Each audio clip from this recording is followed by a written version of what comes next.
time, and then if you screw it up, you fix it later. I think we all do that now. Eh? We do indeed. Welcome everybody to another Wednesday evening D&D. Hi everybody. Hi, Dr. Nick. Wrong show. But we are here. We are missing a Mr. Stib, but he will be joining us at about 9 p.m. my time, 7 p.m. your time over there in Australia. Speaking of time zones, daylight savings this coming weekend, I believe. So we will see a time shift. I don't know. Do your Aussies change on Saturday night as well? I feel like it does. I think it's the same day this year. It does. Yes, I was right. Awesome. So it won't really make much. Yeah. So it won't really make much difference, as both Australia and New Zealand change on the same day. So next Saturday, or this coming Saturday night, obviously clocks go back an hour, I believe. Yes, back an hour. So obviously that will alter our times a little bit. I mean, it'll still be the same time for us, so those that forget to move your clocks and watches and stuff, you'll be an hour late, but that's all good. So just be aware of that. I'll put a note in the Discord as well, just to make sure everyone is reminded. Speaking of Sunday, Paradigm 2 will be going ahead on Sunday thus far. I believe Miss Mina and Mr. Grimm and the Sproglets are recovering well, so we should be going ahead with Sunday night's D&D, which would be episode 6, I believe, of Shadow's Embrace. So I will need Baz. I'll need you available on Sunday just in case, because we may see the introduction of your character this week. If not, it'll be next week. I'll be hanging out because I have not played enough D&D lately.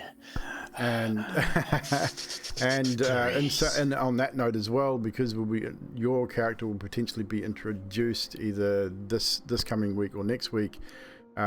Whatever show you're introduced, I may need Ildry to make an appearance the following week, because there will be an interaction between Baz's character and Ildry at one point. So we'll have to work out some details.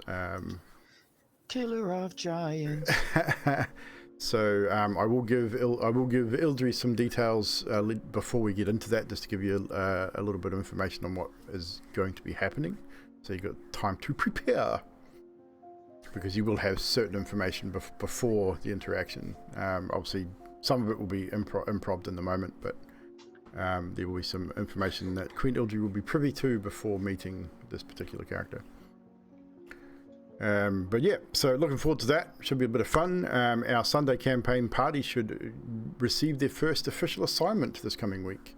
So now that they are officially soldiers of Queen Ildry's militia, they will be receiving their first official assignment. May not be a big one, as they're just new, but it'll be official as soldiers, and they will have to deal with it on their own as a squad, with some support, not huge amounts. Anywho, so without any further ado, is Adok still there? Adok. Oh, there he is. We're going to get into tonight's recap.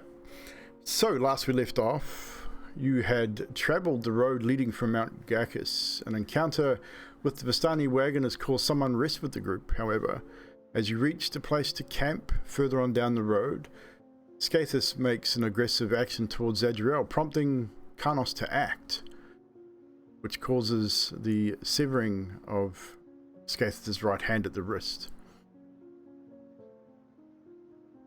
Adok being a little upset with Skathis still after the incident dealing with the wagon, and recently being grabbed by the throat by Skathis, inadvertently sets off a fireball in the camp, incinerating everybody, including tents and supplies. Discussions were then had on possibly making a replacement hand for Skathis. Several suggestions were offered, and other discussions about what was happening moving forward as well. Watches were organised and carried out, although the order of the watch was not exactly stuck to by one individual. During Zadriel's watch, several wolves could be heard in the distance at first, then slowly getting closer and circling the camp. Eventually, towards the end of the watch, right before sunrise in fact, the camp was encircled by these wolves, waking the rest of the group. Adok, finding himself outside of the camp with a startling misty step, however, comes face to face with the wolves alpha, who turns out not to be a wolf in the end, but a werewolf as he transforms. Conversation is had with these individuals. The alpha introduces himself as Kirill. Somewhat friendly conversation is had. Whether you believed what was said or not is entirely up to you. But eventually, the wolves leaving you to it, it seems that they were not interested in any kind of conflict with you at that time. Essentially saying that any conflict that was to be had would be out of their control. Continuing your journey the next day with Fibble at the reins. Didn't go quite so well to begin with, but eventually you seemed to get the hang of it. You follow the road moving northward, eventually coming to Old Slavich Road as you turn eastward back towards Vallaki before taking another northward turn, crossing the bridge and heading further north into the Barovian Valley. Spying the Mage's Tower along the way, which seems to have miraculously repaired itself, it seems.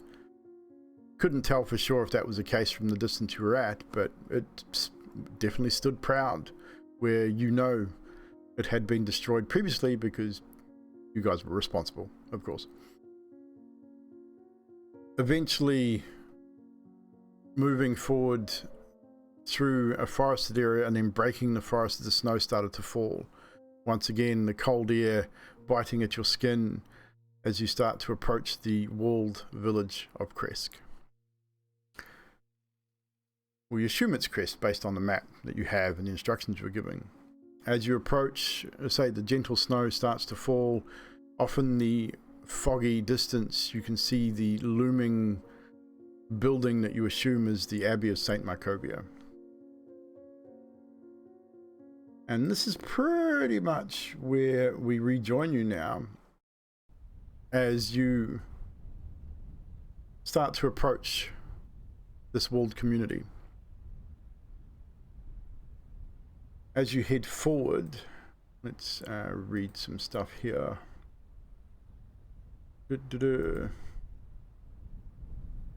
So basically, as you sort of breach this area where you first breached the trees, the road branches north and then climbs a bit of a rocky escarpment before flattening out. And as you start to approach, you notice the large gatehouse. It's about 20 feet tall, the wall surrounding this village. There are reinforced buttresses every 50 feet or so. You can see wisps of smoke starting to drift from above the top of this wall and through the trees. You know this is not a huge village, a small village. You hear off in the distance the somber toll of a bell comes from the stone abbey, which up on the hill, every 15 minutes or so the bell tolls. And as you get closer still, on the half hour it seems to toll. It's almost like it's marking time in some respects. Kind of hard to tell. You then hit a switchback in the road which takes you back across the front of the abbey here, or of this gatehouse.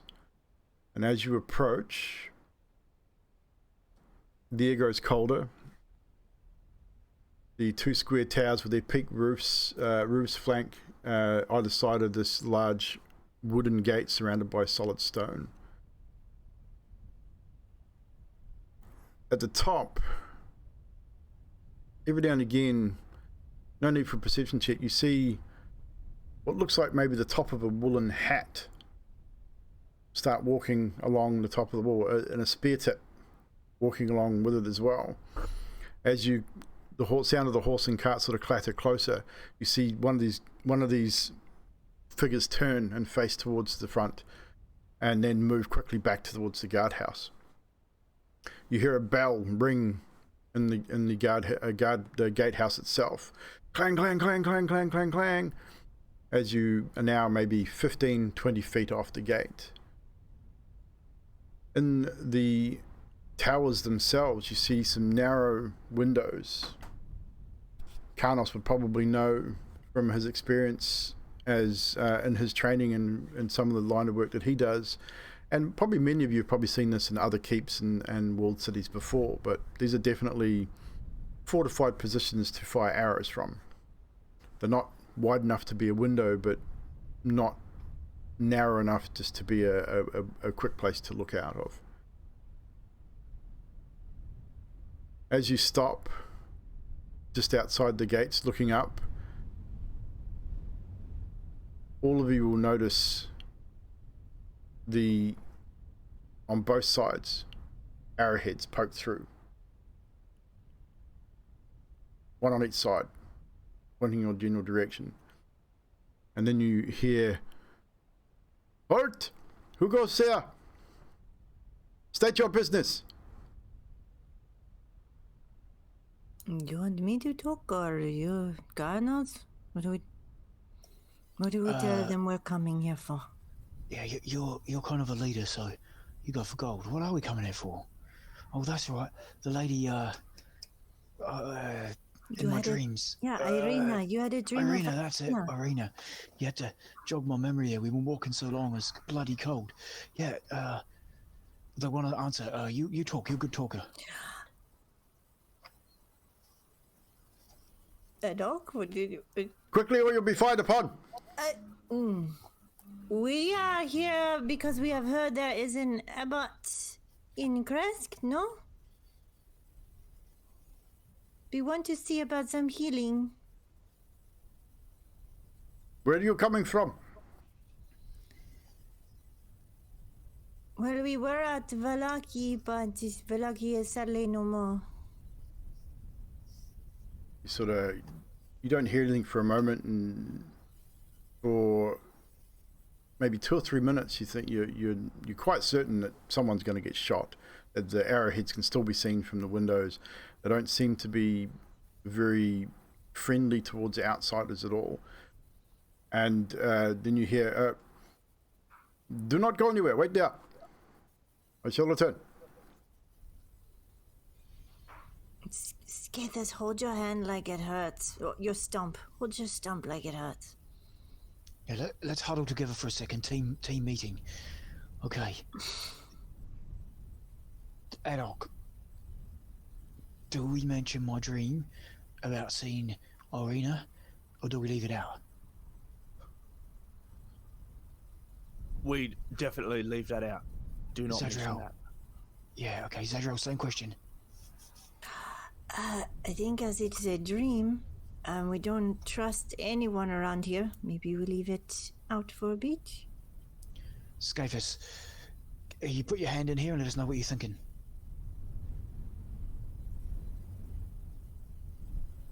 Leave it out. Okay, leave it out. Done. I'll let you carry on doing the talking when they come back. If things are looking like it's getting a little bit hairy, I can cast friends on them. Just everyone keep that in mind. Bit magic. No. Smooth thing. Alright. Like it's a job done, but sure, whatever. So after about, it's hard to tell, maybe it seems like half an hour, you left sitting out in front of this, the gates of this walled community. The snow is falling. It's you guys still have your furs, so you're not struggling too much with the cold. It's not nowhere near as cold as it was on the mountain, but the frost is starting to freeze the eyebrows and any stubble and that started to grow on the male folk in the wagon. It's starting to catch on the edge of the whiskers, and then the tips of your hair are starting to freeze. Fingers are starting to get a little numb sitting out here waiting. But after what seems like maybe 30 minutes, 35 minutes or so, you hear a different voice now from inside. Why are you here?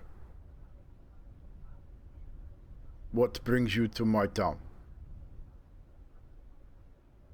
You say you wish to be healed. Go to Vallaki. Go see priest there. I'm guessing this is the abbot. Just The priest is dead. You are the only... Did you kill him? No. Sadly, I think Strahd killed all of them. Lord Strahd.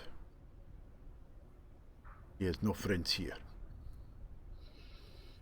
We wish to talk to someone about healing our body and possibly resurrecting a former member. You will find no such thing here. I'm gonna nudge Zadriel. And cough and go, hello, how are we over there? By the way, my name is Adok, and I don't know No if you know, one cares what your name is. Yeah, right. Well, what you might care about is the fact that I can make a fair bit of stuff. So if you are in need, I am. We are fully handy. self-sufficient. We do not need help from outsiders. Shit. I'm gonna Carnos cut pulls the sunsword forward, ignites it above his head and says, "We are here to kill Strahd, and we will seek aid to do so." Good luck with that. Oh, I for sure thought that was going to work. Maybe you should say I have the power. Maybe that... Hang on, I've got another thing. One second. Whether you are Excuse me? allied with Strahd or not, your presence here will bring him down upon us. Well, I feel like he's going to come down on you already. We've got insider information that you're holding someone by the name of Ireena. Is that not correct? Holding, you are implying that we are kidnapping this woman. Well, I don't know what it is, but I'm just saying that there's someone called Ireena in there. We're just here to see her, that's all. We're long-time friends. She knows who I am.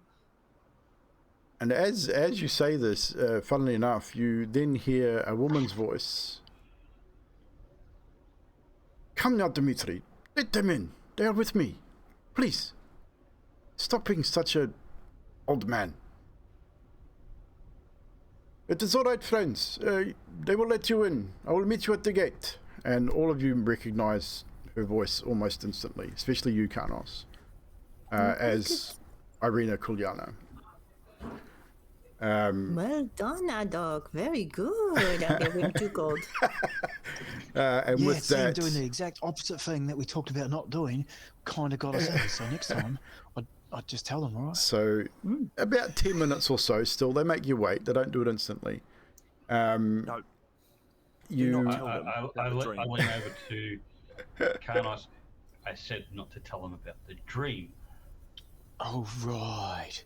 I feel like we could tell Ireena about the dream, though. Maybe she called us or something with the bang, the finger banging thing that Adok does. No? Yeah, she was in my dream. Maybe it is like what Adok's power is.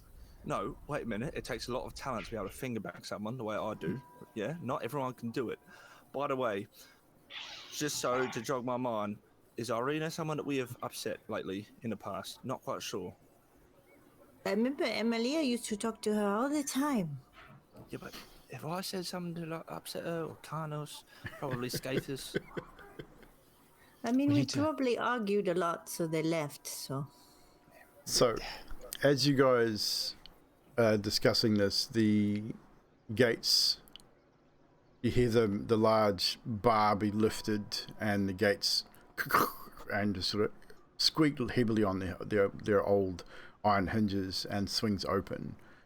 2 or 3 guards on either side pulling it open, and the guards, I use the term loosely, these are more like the villagers dressed in old armor and spears, but as they open and let you in, and as you pass through the gates, you see quite a expansive sort of village, lots of trees, several buildings, smoke coming from inside the buildings, and as you pull up inside the gates close behind you, you see Ireena. coming down from the tower steps, followed by a very interesting individual. Dimitri, who you assume is Dimitri. He is short, balding. I think I can show you a picture of him actually when I find it. I know I've got one here somewhere. I think it's under special events.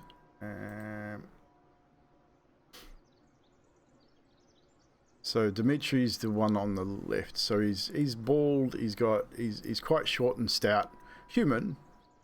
Bushy grey beard, heavy set eyebrows, but holds himself very regally. You would almost get the impression that he is a lord in his eyes, definitely, and he's obviously the leader of this town. So once you get through, the Mistshroud village beyond the wall is nothing more than a scattering of humble wooden cottages along dirt roads that stretch between stands of snow-dusted pine trees, lots and lots of trees. In fact, it's almost like a forest with just a smattering of buildings. To the northeast, the grey cliffs rise sharply, and you can see the road that's winding up to the Abbey above. So when he said they were self-sufficient, you can see exactly why. As you sort of glance around, each home has a relatively sizable plot of land attached to it, which seems to be growing all manner of things that you can even see from where you are here. As Dimitri and Ireena rushes up to the wagon. It's so good to see all of you. I feared the worst after the fall of Vallaki. I fled right as the attack happened. Father, I watched the church burn as I fled. I wasn't sure if you were there or not, but a couple of the hunters helped me come here, and I've been here for some time, hoping that you would make it. I was drawn here for some reason. Drawn to you, Carnos. Specifically. Yeah, I have the... And I look over at... And I just realised I lost her accent the whole time. I look over at Adok and Skatus and Zadriel carefully with my eyes. I sort of scan them with my eyes. I go, yes, I have the same feeling. In no way at all did I dream of this happening. It is quite all right. I have visions of us both here and visiting the pool that is to the north of here. In these streams, don't mean to interrupt, but is there anyone else as well that maybe you've longing to meet? Perhaps short in stature, grey, yellow eyes? Not in particular, no. Oh, yeah, right, fair enough. But I told Dimitri about it when I arrived, but he said that no one is to visit the pool, it is sacred. But now that you are here, maybe he will believe me. At this point, Dimitri comes up, he's cross-armed, holding himself up, and says, I do not know why I allowed you into my village. I'm sure Strahd will make us pay for harboring you here. But if you are a friend of Ireena, then I guess I have no choice. What skill do you have, and what do you bring to village? I mean, I don't mean to be You will rude, earn your just... keep while you are here. No? Sure not. Yeah, I feel like you should handle this probably better for everyone. I am a holy knight of the DM, the Morning Lord, you guys call him here, but where I am from, he is called by a different name. And this is Carnos. He is also studying the DM, but he has some skills with fighting of his own. And then there is Skatus, who is from a monastery far away. He loves to give a helping hand. Oof. And then there is our little friend Adok, who is gifted with... I give a scowling glance at Carnos. He's gifted with extreme of things. talents. Yes, Yeah. a renaissance, if you will. I'm good with woods. I can do this. Bang. I'm going to cast a message and he said, hello. Please do not do that again. Yeah. You will address me as Burgermaster. Carnos, I think maybe if Ireena's having the same thing you are, maybe there's a meaning to it. Oh, did she lose her bits and pieces as No, well? the dream. Maybe you should talk about it. Sorry, I'm with you. It's been a while since I had a decent drink on. My wine's pretty much empty. Since You may take your horse and cart to... we have meager stables, but you can take your horse and cart there. There is a home to the north you may use while you are here. Unfortunately, Dimitri and his wife passed this last winter, so it is vacant. Please respect their home, even though they are no longer with us. We will do so. Thank you for your hospitality. The hour is getting late. We will be closing curfew soon. We must remain indoors at night. We have many werewolf attack. Try to stay away from the walls. I suggest you do the same. They cannot get inside this village. They have not done so in generations. So your fear that Strahd will come here is unfounded. I'm going to lean over to Zadriel and whisper, is it a bad time to tell him that we're friends with the werewolves? Bad time. Later. Or maybe we can not help the situation or something. Oh. Thank you, Burgermaster. Is there a place maybe we can talk in the morning with you? Or... I will meet... Ireena will probably escort you to Dimitri's home. Oh, okay.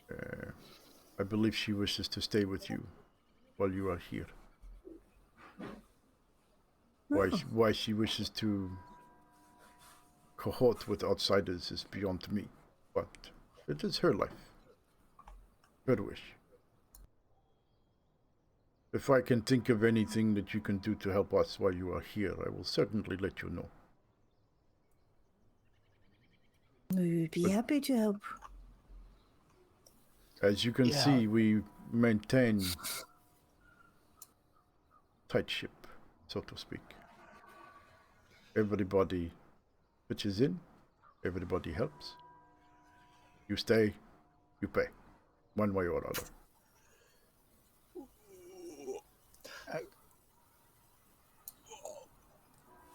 All right, I've been biting my tongue this whole time. I'm just saying before I we were suggest you outside, keep biting it then. No, but you. All right. There is the gate if you wish to leave. No, but that's. No, I don't. I tail flick Adok in the back of the head. It's not making sense. It's hypocritical. I'll whisper that, by the way. You get the impression that while you're here, you have to do something to help them. Like, no one stays for free, basically. He didn't want to let you in the first place. You get the impression that he just does not want you here at all. He would rather see you leave than stay. We can talk shit about him at the house, okay? Come down. No, I just want to see the logic behind it. All right. Lord Burgermeister, there is a temple here. We can make a donation, you say? If you mean Abbey on Hill, I would not bother. The abbot is quite mad. Oh. Okay. Visit him at your own peril. That is all I will say. sorry, just on a scale of how mad is it? Because, we've also got someone, point in the general direction of Fibble, but very useful, but completely bonkers. I just lost it. I'm sitting right here, Adok. I can hear you. See what I mean? Adok, look at him. sit down, shut up, or you'll get us thrown out. The Burgermeister looks at you. It looks like he's kind of listening to you. Then he turns and addresses Carnos directly. Please move horse and cart to the west. You will find where you need to rest your horse. No problem, sir. We will do. We've heard. I'll take it now, and I start leading the horse. And Ireena, I mean, you're just going to walk the horses, but Ireena walks slowly beside you guys as she does so. As you guys move to about there, we find there's a house of smoke coming from the chimney. It has almost like a barnyard. It's not really a stable, but it's got a bit of a barnyard attached to it, where you're able to unhitch the horse, park the wagon up, and the young woman there maybe looks like she's in her 20s. Doesn't say anything to you. She sort of nods in recognition and takes the horse, leads it away, ties it up, takes all the strapping and reins and everything off it and starts brushing it down. You can see she's probably more interested in dealing with the animal than she is with other humanoids. She just doesn't seem interested in talking to you guys at all. As she sort of turns away, I just somewhere where there's a post or something flat nearby her, I just pop a 1 platinum coin. Okay, noted. Just one. Not a problem. So as you sort of move through, Ireena says, you will have to forgive Lord Krezk. He is a proud man. He has kept the village safe most of his life, and his father before him. Strahd has not set foot in these walls in over a century, I believe. But with you here, you pose threat to a village. Krezk, right? So this is named after his family. They have been here for many hundreds of years. I don't know about you guys looking to my team, but when he said no, nothing's coming, this place is impervious and I fear you bring down pain upon us. I mean, like, the wolves never think to climb over the wall or Strahd just fly in. Maybe they give Strahd no reason to come here. They keep to themselves. I hate to be the bearer of bad news, but Strahd is definitely after you, Ireena, not so much after us. I mean, he just wants to kill us, but he wants you. So... Yes, he wants me for a whole other reason, Adok. He wants you to eat. Sorry. Or just to die. Yeah.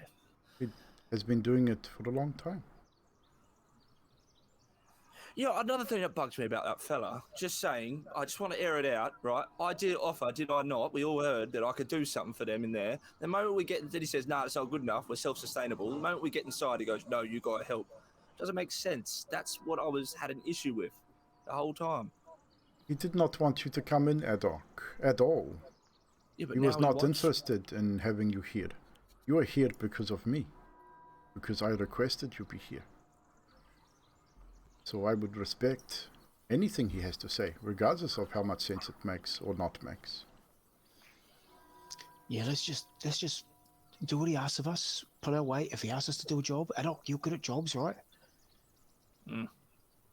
I know Zadriel's good at jobs. You're good at jobs, Zadriel. It depends on what he asks us to do, but yes. I'm willing to do... Why are you here? Is it just because of your vision, Carnos? Is this the only reason you come here? Mostly, yeah. I mean, I got the vision of you. We thought you had perished in the village like everyone else, and we've already lost, helping hand after helping hand. Well, first Emilia, and then we lost Scafus here, and then now he's... Emilia is gone? Oh, yeah, yeah. Maybe, Zadriel, you take this one, eh? Thank you, How? Carnos. Did she succumb to her curse? Yes, she did, but we were hoping that this abbot or someone here could help revive her. I have a scroll, but we were hoping for some help. And you can see that Ireena's visibly upset. Like, you can see the tears start to sort of well in her eyes as she sort of thinks about Emilia. I will move in and give her a hug, and I will unfortunately tell you some more news while we are here. Your brother, he did not make it as well. She sort of pauses for a moment. She reciprocates the hug, and when you tell her about Ismark, her grip tightens, just for a second, not for too long, and she then releases and steps back, sort of wipes the tears from her eyes, and just simply says, "I feared as much. I feared that most of our allies perished. Lucky." Which is why it's important that we maybe save Emilia's soul if we can to fight Strahd. We need the more we can do to help, the better. Well, Yeah, we need like a bucket load of gems, basically. that kind of wealth is not easily found in Rofia. Vistani, maybe. They hold all manner of things at their camps. Of course, Castle Ravenloft have many riches in its coffers and in its halls. I'm not sure where else you would find such things. Carnos, was there a pool in your dream? Yeah, I think I was, and I look back into my mind. I was talking to her from beside. Her voice was calling me towards a pool, a shimmering pool. It was like a gazebo beside a lake, and her voice said, "Come to Krezk North." So this is why we're here, Ireena. Did you say that? No, what I saw in my dreams, and this she starts leading you towards further around to the north, and she leads you to a small house, a couple of larger houses, but essentially leads you to this small dwelling here. She opens the door, and it's a very simple dwelling. It is a pretty much open plan style setup. So you've got a hearth with a fireplace with a big sort of cooking pot that could be swung over it. There is a wash basin type deal. Like, there's no running water. You would literally have to go to the well to draw water, and all that sort of stuff. You then sort of, as you glance around, you see that there's only one double bed on the far side of this room. So it's just a single room. Like a bed sit would be. Everything's in the single room. She says, as she looks around and looks to you guys, she says, "I know it is spare, but it will have to do. You have bedrolls and such. You should be fine. I will stay with you tonight, as we have much to discuss." We did have bedrolls and such, but, and I look over to the goblin and I go, but he kind of accidentally on purpose burned them. So if there's somewhere here where I can buy some for us, that would be lovely. Sure, I can find something to accommodate. If you would just... but my vision, I was telling you, no, I did not see you. I mean, I felt your presence, but I did not see you specifically. I did hear a young man's voice, in fact. Soft, sweet. Seemed familiar to me. yet I do not know why. And simply said, come to the shrine in Krezk, and all will be revealed. I'm not sure why. Sorry, DM, this seems a little wacky to me now, listening to it like that. Do I get the feeling that Strahd has set this up? Roll insight. I'm also With thinking advantage, this is- if you decide to use the sword, if you put your hand on the sword, I'll give it to you with advantage. I just full think this is suspicious as shit. 14 is the highest. 14? It definitely sounds odd, but the moment she mentions the young man, your thoughts turn to Sergei. You know Sergei was a young man when he died. With your hand on the hilt of the sun sword,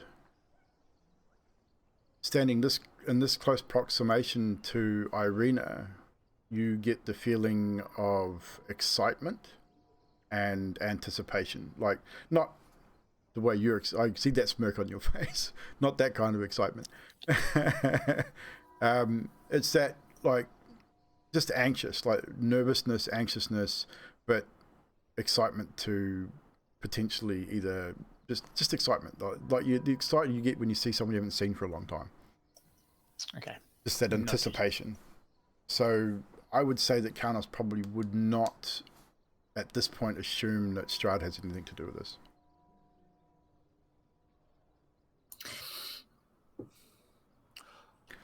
But Ireena just sort of turns and she puts a hand on your shoulder, Carnos, and says, we must wait until noon tomorrow before going to the pool. Cool. This is when Lord Krezkov is not around. He does not wish anyone to go near it. Okay. But I'll go find you some bedding and I'll return soon.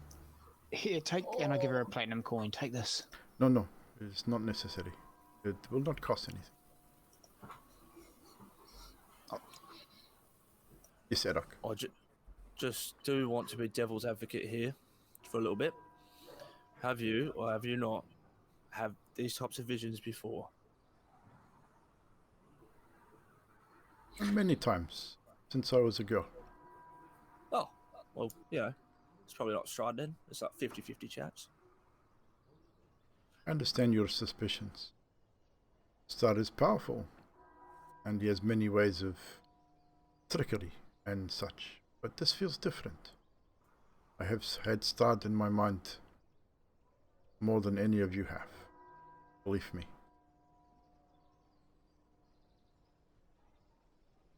This is not him.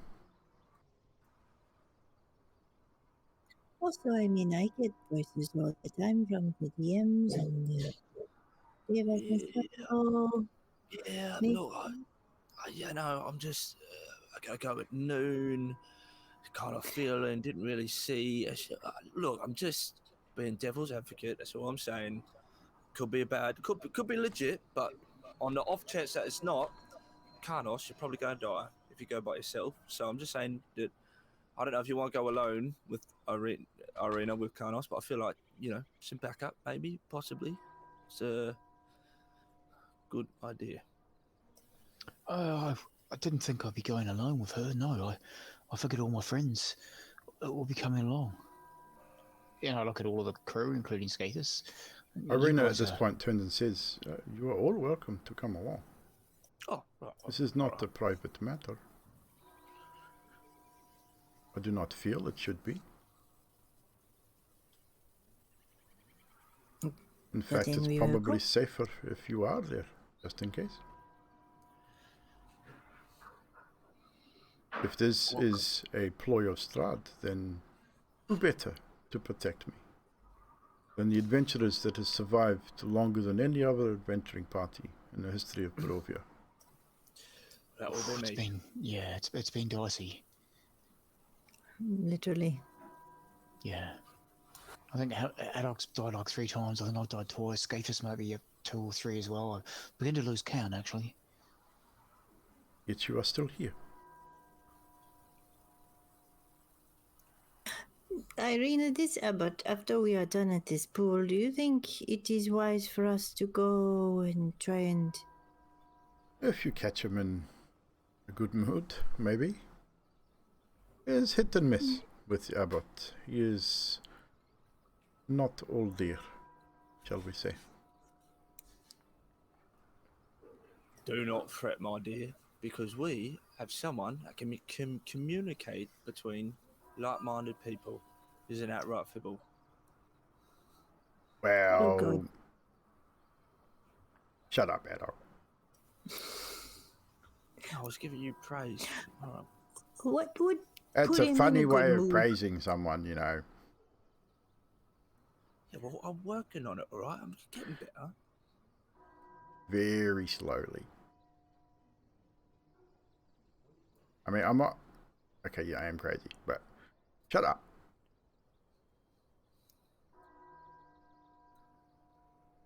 What might put this abbot in a good mood, do you think? Does he like wine? How about I tell him Everybody's a like... joke, maybe? Everybody likes wine here. What's that, Scathus? How about I tell him a joke, maybe? You know what? I can't. So I've been reading a book lately, and I've got one right here. I Ready was to go. kidding, Adok. Adok, I was kidding. Don't stop him, Scathus. I was really... carry on. I want to hear what this joke is. I like jokes. All right. Okay. So I shall return. I will leave you to your... No. Well, you jokes. gotta what? All right.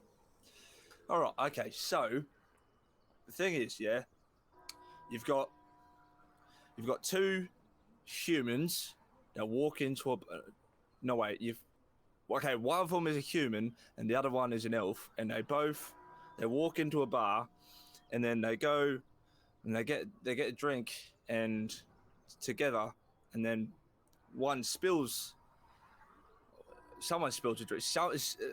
Look, end of the story. The punchline is that, you know, the whole time the elf was his sister and that was his brother, and they didn't know. And that was, I mean, I've lost the middle section, but it'll come back. I'm working on it. That is very good, Adok. You are truly a bard among bards. Yeah, well, it's all in this book here, and I'm going to read through it. So if anyone wants to read it and have a go, you know, it taught me this much, and I'm come leaps and bounds from where I was to where I am now, and it's just, you know, the sky's the limit.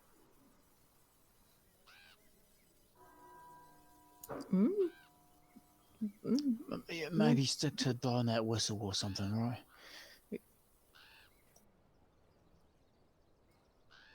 Oh, yeah, I could play him a bit of a tune. That might work as well. Yeah. So Zadriel is going to look around the house and tidy it and get it ready for when we get bedrolls and Yeah, so it's going to be a bit of a tight squeeze to get all of you in here. It's not huge, but you guys are used to sleeping in close proximity together and out camping and things anyway. So there's plenty of wood there to light a fire, easily enough for you guys to set a fire in the fireplace. Looks like there may have even been, Carnos would probably notice this, being the party cook. There's some root vegetables and a slab of what looks to be possibly wolf meat that has been left here ready to be prepared for an evening meal, so you quite easily make up a stew with the vegetables and the meat, and it's got quite a large pot that can be swung into the fireplace to cook on and swung out for serving and such. So I'd say Carnos definitely would have picked up on that almost straight away. Adam probably would have smelt the meat the moment you walked in the room. Zadriel, what time of day are we looking at? I look at my shield. Probably early afternoon, early to mid afternoon. Oh, okay. It's a bit early for dinner, right? Maybe I'll let that meat, because a good meat always has to sit for a bit at room temp, before I cook it. Are you guys happy with that? I think Edog would eat anything, so I'll just salt it. I'll salt it a little. I've got a little bit of garnishing salt here. I'll give it a this is salt. not a cat, is it? It doesn't matter. It's whatever it is. It's skinned clean and it smells like good meat. Anyhow, I might go out and see if I can cut some wood for people. You know, do a job. Mr. Lord Burger Kreskoff, Lord Burger Kreskoff, man, Burgermeister Kreskoff. He said that we could pull our weight around here. Now, you know, I'd like to go and chop some wood if that's cool. We did well in the other town. I think I was chopping wood and doing some gardening. And so, you guys cool if I do that? Then do what you feel is right. Just be careful. I'll be back in a couple of hours, and I head out into the town. So, as you sort of head out, we'll stick with Carnos just for a moment. You can see there's a few people sort of milling about around their own houses, it seems, doing their own chores. You can hear someone chopping wood somewhere in the distance. I say smoke coming from many of the houses. There's very few children. Most of the cottages here are about 200 square feet max. They're not very big. What you can generally tell from the outside is it looks like most of them are older families, not many young families. There's a few.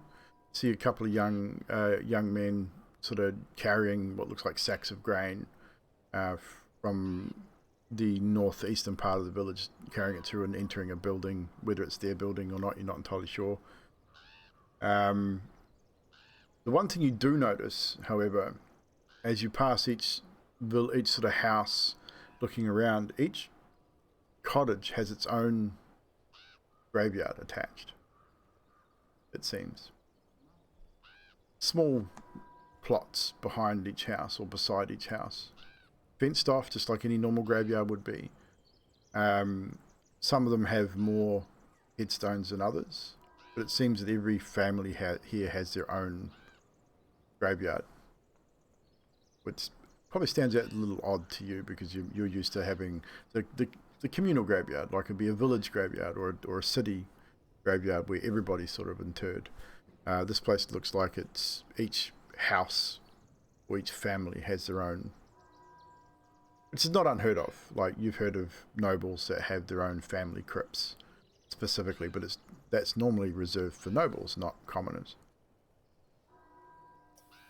Yeah, I take that in. I'm a little weirded out by it, but I look around for maybe an older couple who look like they could do with their wood chopped. Roll a perception check for me. Percepticon. Ooh, deuce. 2.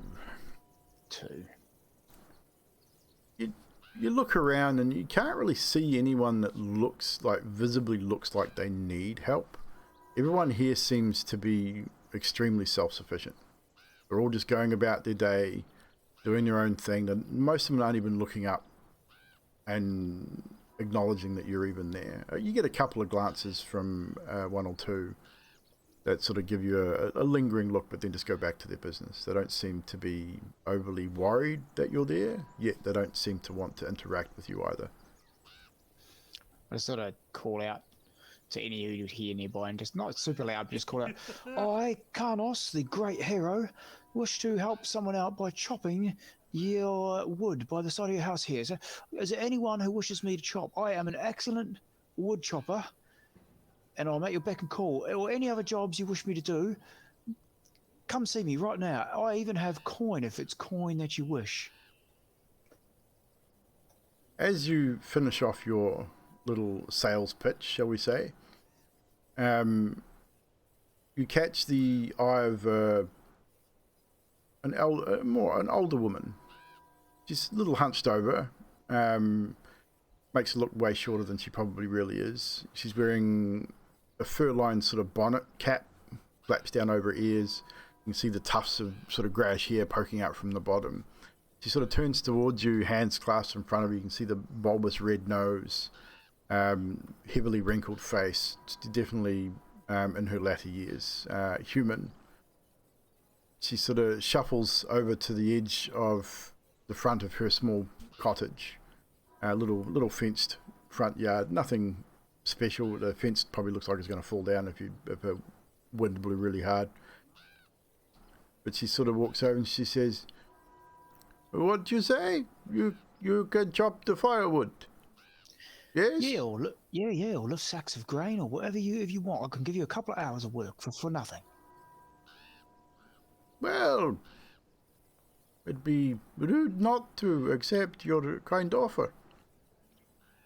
Please, come this way." Excellent. And she turns and shuffles it. I mean, you have to half your pace. You normally, when you're limping, it can be slowed at times, but she's slower than you again. You're definitely showing her age. She shuffles around the side of the cottage, and you can see that she's got a whole bunch of wood that's ready to be split. She's got quite a fair pile that's already split and stacked behind the cottage already, but you can see there's a fair chunk there that needs to be done as well. And she turns around and says, "My name is Danya Elizabeta." Oh, g'day, Danya. I am Carnos, the great hero of everything, and my team that is with us, they are also great heroes. Can't say I've heard of you, to be honest. But here is wood. You can cut as much as you like. Sweet, and I get out my axe, I drop my backpack to the ground, and I just say, "Just one thing before I get a chopping. Yes? Why is that infernal bell ringing and ringing and ringing and ringing? Can you tell me?" Abbott thinks it calms the young ones up there. You get used to it. Okay, well, it's a good rhythm to chop to anyway, and I just start hacking. No worries. We'll leave you there, chopping firewood. And we will go back to the house. Mr. Stibb is in. Just going to put his camera up. And probably a good time to actually take a short break. Now that Stibb's here, give him a chance to grab a coffee and bits and pieces, and we can fill him in on sort of what he's missed before we get back into it. So we'll take a short break, guys. And we'll be right back. Don't go anywhere.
put these away. I'll keep eating them.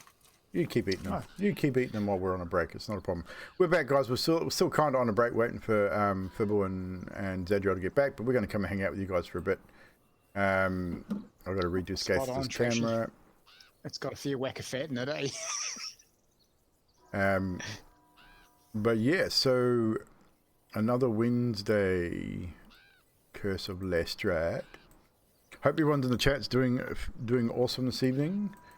Good to see you guys there. Mr. Magic, we got Era, we've got Mark Song, welcome on in. Drax is there as well. Scroll back through and see who else is here. Usual suspects by the looks of it. Mina's probably lurking there somewhere, as is Mr. Grimm.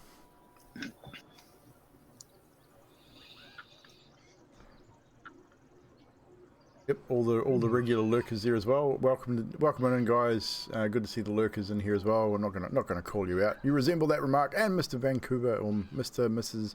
They, them, he, her, whatever. Vancouver, good to see you. I'm glad you guys could stop by as well. Always glad of the host. Speaking of Vancouver by Night and Vampire the Masquerade, Season 3 of Vampire the Masquerade, I think we're going to look at that, we're just hitting April. I think we might look at that roughly end of May, Baz, if you're keen. Maybe 1st of June. End of May's fine, as long as it sticks to the Sunday night. Yep, it'll be on a Sunday night. We'll run it the same 8 till 10:30 max. Obviously to suit workers out there. But if we say end of May, first Sunday of June, we'll start it and run 10 to 12 episodes. Cool. Think about what you're going to be doing, team. Yeah. Except for Trashy's character, because there's going to be a 1 week difference from where we left off. Okay, so what probably the easiest thing to do then is we don't have a VOD for that final episode, unfortunately, because of things and stuff. So just send me in the recap. I'll just give a light, or you guys can give a light overview of what you've been doing in that time. So just give it, even if you just DM, I've got to remake the group in Discord. So I'll remake the group, tag everyone in, I'll give them the role of the vampires again, and just chuck a basic recap on that last episode, cool. Just to refresh us all, and we can sort out what we're doing. Done and dusted. Awesome. So we'll sort that out over the next week or two. And I said, so Vampire Masquerade season 3 will be in June, penciled in for June. Not putting any definite dates in yet until we're maybe cut 2 or 3 weeks out. Then I'll put a date in. Might do a season 3 trailer potentially or something. I'm not sure yet. We'll work on some. I've already been doing some work on some new overlays for season 3. So yeah. So awesome. Everyone's back. We're good to go. So, Carnos is out chopping firewood for Danya and has left you guys in the cottage. Ireena has disappeared to go get some bedding. So there's just Adok, Fibble, Skathis and Zadriel left in the cottage. And of course Timothy waiting outside, which I did forget about. So I'll turn it back over to you guys now as... pretty much Carnos has just left. He's probably been gone about 10 or 15 minutes. Ireena's been gone about the same amount of time. So, Adok, so he says to the girl, "You're a bard. Let's go back and make some beautiful sheet music." Get it? Because bard. Turns out she was a warlock and turned him into a chicken. Now that's a good fucking joke. You know? Yeah, but then what happens to the chicken? Dude, what happens? Does it just end there, or is it?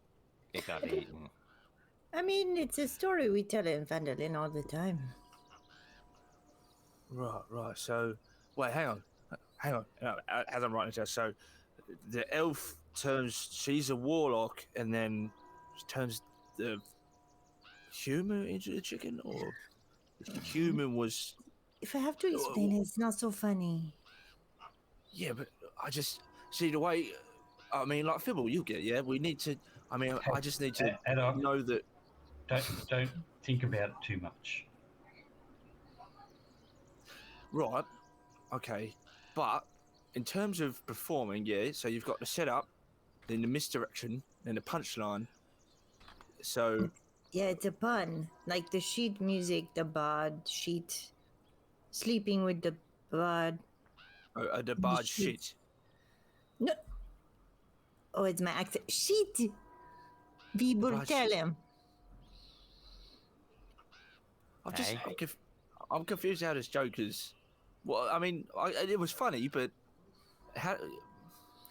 Hey, do you know what we should do about this Abbott, by the way, before we forget? We should go and see him right now, have a bit of a friendly chat. You know, I reckon, and then maybe we can liaison, find out a bit of a time that we can all go and have a bit of a chat with him. What do you reckon, Fibble? Hey, you're good chatting to these types of people. This is your kind. You're one and the same. He's an inventor? I mean, no, you know, upstairs. You're one No, and the same. he's insane. He thinks you're insane. Really? Insane is only one step away from being a genius. It's just because the other people just don't see, they don't quite grasp, you know. So you're not a genius then? I didn't say that I was insane. I said that I was a genius because you all grasp what I'm saying, yeah? Sometimes we don't grasp what Fibble is saying, therefore, a little bit insane. But it's in a good way, not in a bad way. It's like the high end of good. Maybe you should not talk to the insane Abbott then. Maybe that's a different person for that. Not me, that's why I've got Fibble. So if whilst Carnos is doing the heavy lifting so that we can stay here, we should go and reconnaissance. Yeah? Meet this Abbott, bit of a friendly chat, chinwagger, or whatever you say, and then we can, you know, whatever. Come on, let's go. You should leave Carnos. No, he's busy. He's doing something. It's fine. Can't you hear the bell? I'm really curious. I want to know Yeah, that is odd, isn't it? It's not stopped. I mean, Fibble, why would someone be ringing a bell like this continuously? What's your understanding? He likes the sound of it.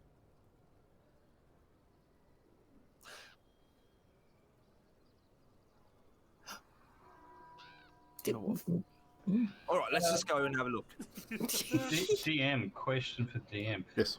Would Gaithus have an understanding of the bells? Because of where he caught up. Roll a history check for me. Nope, he doesn't. 10. Nope. You definitely heard bells. There was bells chimed for dinner time. There was bells chimed for evening prayers. I mean, there's all manner of reasons why bells were used.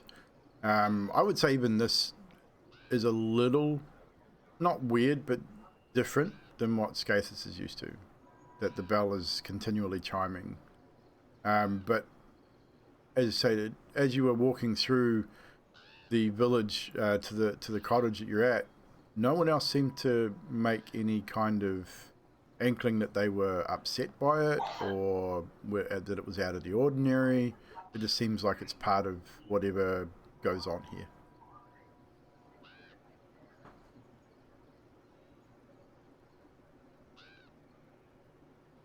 Cool.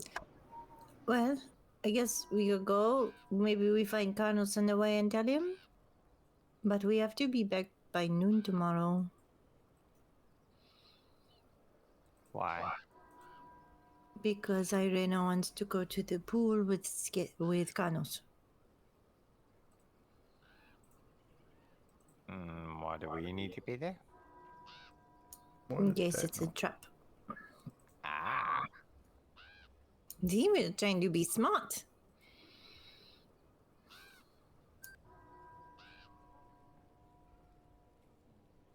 No? I don't go. You talking to yourself? I'm trying to work out what adults doing. Just have a little bit of a jig because I'm wondering if we are heading out the door to see the abbot who keeps ringing this goddamn bloody bell. Yeah, we're going. I'm I'm excited. Who knows? Not a crazy guy. We could always leave it for tomorrow, seeing it's late afternoon. Yeah, no, we got time. We got heaps of time. Yeah, but we see him now. Friendly gesture. Yeah, then we organise a time to come back again. Okay, maybe we should finger bang Carnos and ask him, tell him where we're going. I don't know. I've got to know what direction he went. He just walked. Had no idea. Unless I just finger bang the air like multiple different ways.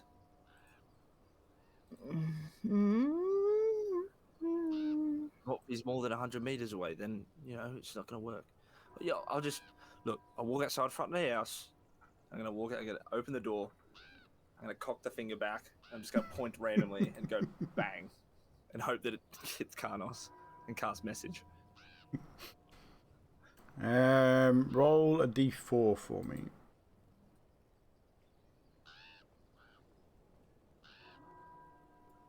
I got a 3. Okay, your first message goes to the east. What is your message? Paging a Carnos. Paging a Carnos.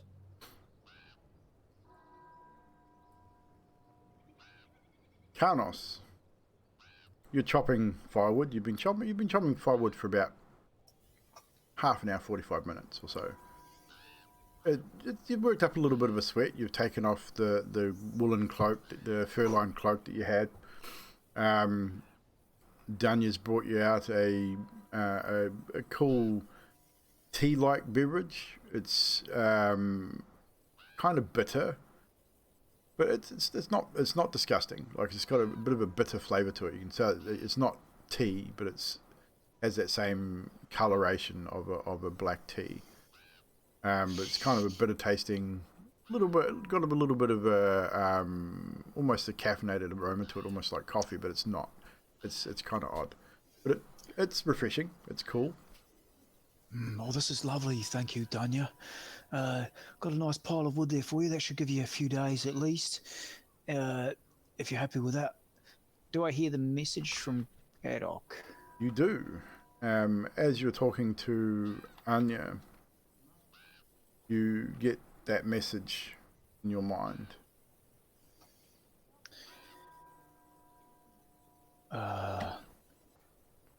Haddock, is that you? Back at the house, you just see Haddock go. Stop me. Oh, what the odds of that happening? He sent a message back again. He go, yeah, it wasn't actually expecting to reach you. We're gonna go see the Abbot. Just thought I'd let you know. All right, bye. Okay, are you going now? Come in and hello, Haddock. Are you going now? It's gonna shoot it again. Yes, Carnos, we are going now. We're leaving, but we just thought we'd let you know so you can keep working. Doing a brilliant job at pulling our weight for everyone in the party. Appreciate it. We're gonna go to the Abbot. Okay, sounds fair. I'll continue chopping, but in about 30-ish minutes, when this sunlight is, well, whatever light is gone, I don't know how many words I've got. I'm just rambling. I'm gonna go back and cook tea. You're not finger banging me right now, are you? Why don't you just come and talk to me? You probably got about a third of that conversation before it cut off. But as you hear that sort of, are you finger banging me? Why don't you come and that's probably where it cut off. You sort of step forward and you look down this narrow street, and just through the trees, about 80 feet, you can see the white hair of Carnos sort of standing back, sort of looking back down the lane towards you. And Carnos, you'd probably just see Haddock. I mean, you guys are fair. There's a few trees in that, but you'd probably just sort of catch a glimpse of each other. They're sort of leaning backwards and forwards through the trees. So you could probably see him. You're muted, Carnos. I sort of see the glimpse. I pretend I don't see him, and with the old lady Danya in front of me, because I've got me gears off because it's getting warm while I'm chopping wood. I take off the last shirt I have, so I'm glistening Carnos muscle, and I just start hacking wood. She doesn't really do or say anything. She sort of turns and heads back into the cottage Beautiful cup of tea, Danya. and sort of leaves you to it. So back to the group at the cottage. So Adok, you can see Carnos from where you are. It doesn't look like he's seen you, although you got part of that message. So up to you guys what you want to do. Just gonna spin around to everyone else in the cottage and go, all right, so Carnos is gonna stay here, pull our weight for us. Very nice bloke of him. We're gonna go. He's happy. He knows what we're doing. Let's go. Come on. Are you sure about that? Because what if we run into trouble? Run into trouble? What sort of trouble could we get from someone who's incessantly ringing a bell every 15 minutes? It's probably like Fibble. Fibble poses no threat whatsoever besides the time that you shot me, which hurt a lot. So Zadriel, looking at your shield, you know now, this conversation, things have gone, you've been sort of backwards and forwards trying to figure out what you're going on. Looking at sort of mid to late afternoon, you're getting into about 4:30-ish. You know by looking at your shield, you're maybe an hour and a half of daylight left. It gets dark early here in Barovia with the cloud cover and with the fog. If you were to step outside of the cottage and sort of look up to where the Abbey is, roll, if anyone wants to do that, roll a perception check for me to see if you guys can figure out roughly how long you think it's going to take, because it's not close. It's a fair distance away, and it's up high on a hill. 23. 23? Well, that doesn't sound good, Zadriel. Apparently I rolled twice, so the first was 16. Okay, so 16. Fibblestib. Nah. No, perception's not my thing. Okay. So, a 16 you'd be good enough as well, but a 23 definitely. So Skathis and Zadriel specifically, Adok's perception, yeah, no, you're probably looking up the game. Yeah, it's fine. Looking at it, Skathis especially, you're looking at 400 or 500 feet incline, at least. There's a big switchback road, which you know you're not going to be able to climb the side of this thing. It's quite steep. The road's been cut back into the side of this sort of hillside. So you're looking at least 45-minute walk, maybe an hour from where you are. By the time you sort of get to the end of the village and then start heading up the switchback, by the time you get to the Abbey, I'd say about hour and a half, 2 hours, given that we've got small people and one of them's probably not that fit at going uphill, so yeah, you're looking at a minimum of an hour. So but you'd be getting up there about half hour, 45 minutes off sunset. Doc, the burgomaster told us we have to stay in after dark. We still have to eat dinner. Maybe we take a night off. We haven't done that in a while. And I would say also with your perception checks, Kathis, you can see the lower end of the path through, sort of glimpsing it through the fog. The path itself is only about 10 feet wide. There are jagged rocks. There is snow. It's not going to be an easy journey. It's almost a slow, calculated journey, so you don't slip and fall and maybe hurt yourself.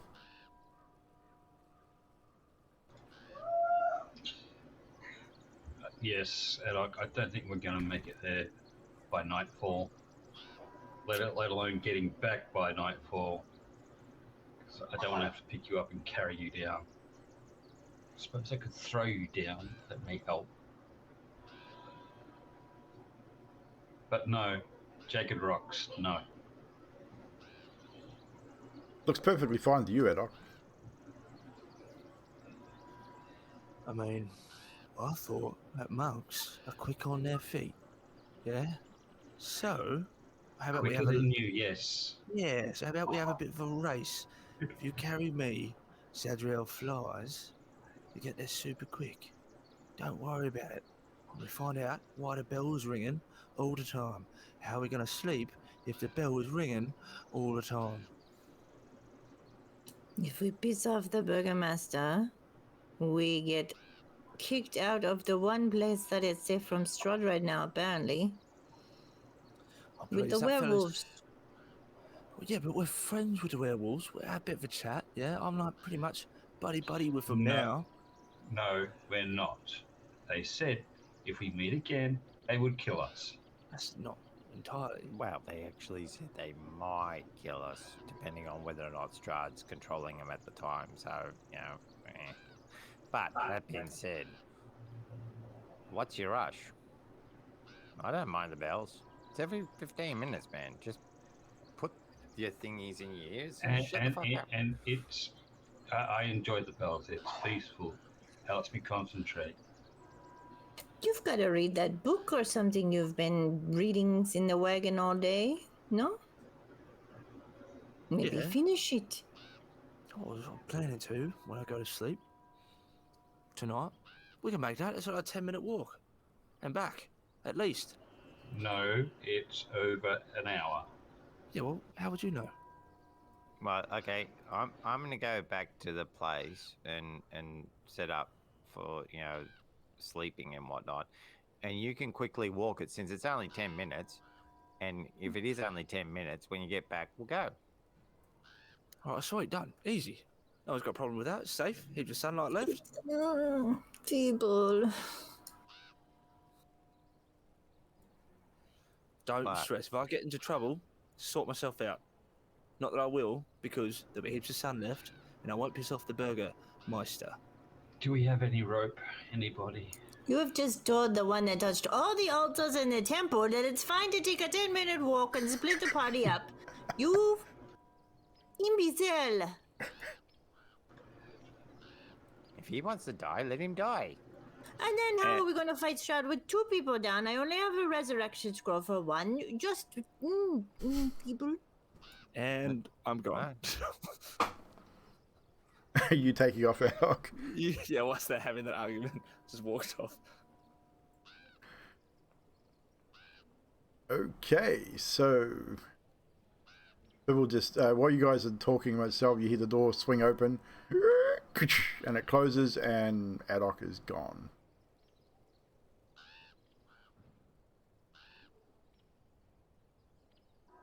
I don't know what you're complaining about. He's gone. It's gonna be an hour walk, so in 10 minutes time he's gonna go, oh wait a minute, this isn't as far, and he's gonna turn around like a little pansy that he is and come back. At least for the next 20 minutes minimum, we're gonna get some peace and quiet. That is true. And with that, I start meditating. No worries, and you find it actually relatively easy to slip into a meditative state, as the chiming of the bell is rather comforting to you, Scathus.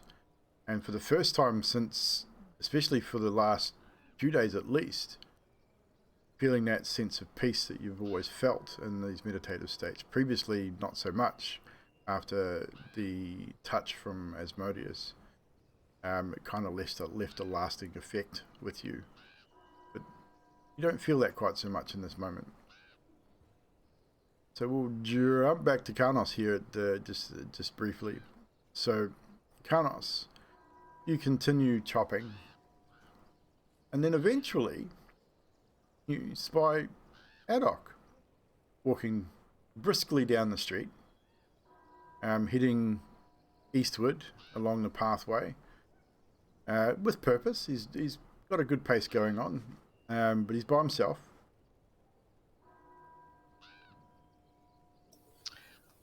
I stop chopping for a second. I wipe my brow, and I call out, Adok. So I stop, just spin around real quick. Like, yeah, what? Come here. No, I'm not. Fuck it out. All right, I gotta walk up to Carnos. I thought you guys were going for a walk to see the Mad Mage or something. Yeah, but no, what? The abbot? Oh, it doesn't. Mad Abbot doesn't sound right. It doesn't have like 2 M's or it needs 2 A's, like the arrogant abbot. It works better. Nonetheless, what happened? You're on your own. Well, no, see, we've got a bit of a debate between the length of time it's going to take us to walk up to there in the sunlight. Scaphus reckons it's going to take an hour. I reckon, judging by that, and the sundial, and the incline of the hills, roughly, with my gait, 10 minutes up there, 10 minutes back. With my military skills, my fighting skills, and my survival technique, would I have a clue of how long it would take? What check do you think you'd roll for that? I'm thinking maybe perception or history. I'm thinking survival. Survival, yeah, that could work too. I'm too busy chopping wood, man, with a natural 1. Yeah, 10 minutes, sure. Makes sense. Well, I mean, you know, Scaphus not always right. If you think you can do it in 10 minutes, you're little, you're wry, you're pliable. If you think you can make it in 10 minutes, you go for gold. What are you gonna do when you get up there? If this Mad Mage ends up being Strahd? Sorry, Angry Abbot.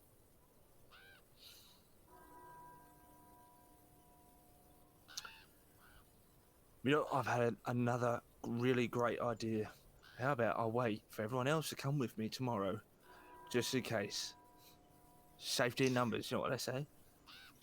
I'll tell you, you're a genius, mate. It doesn't matter what Mr. Stubbs says, you actually have something just larger than a pea within that little mind of yours.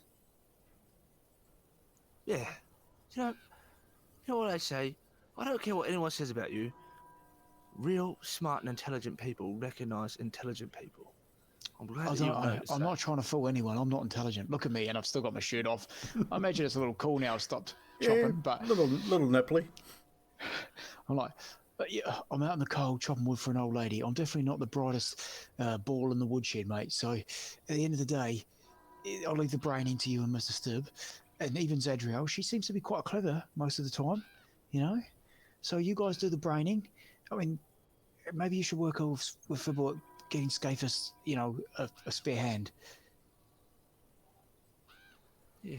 You could just drill a hole through his stump, right? And then he can just poke things in there. I mean, I could, but I was also thinking about having something retractable as well. You know, good idea. A retractable one. That's an amazing idea. Yeah, like a hand that can sort of shoot out and then come back as well. Attached to a chain or something. I don't know. It depends. Skaters don't really like me too much fiddling with himself, so.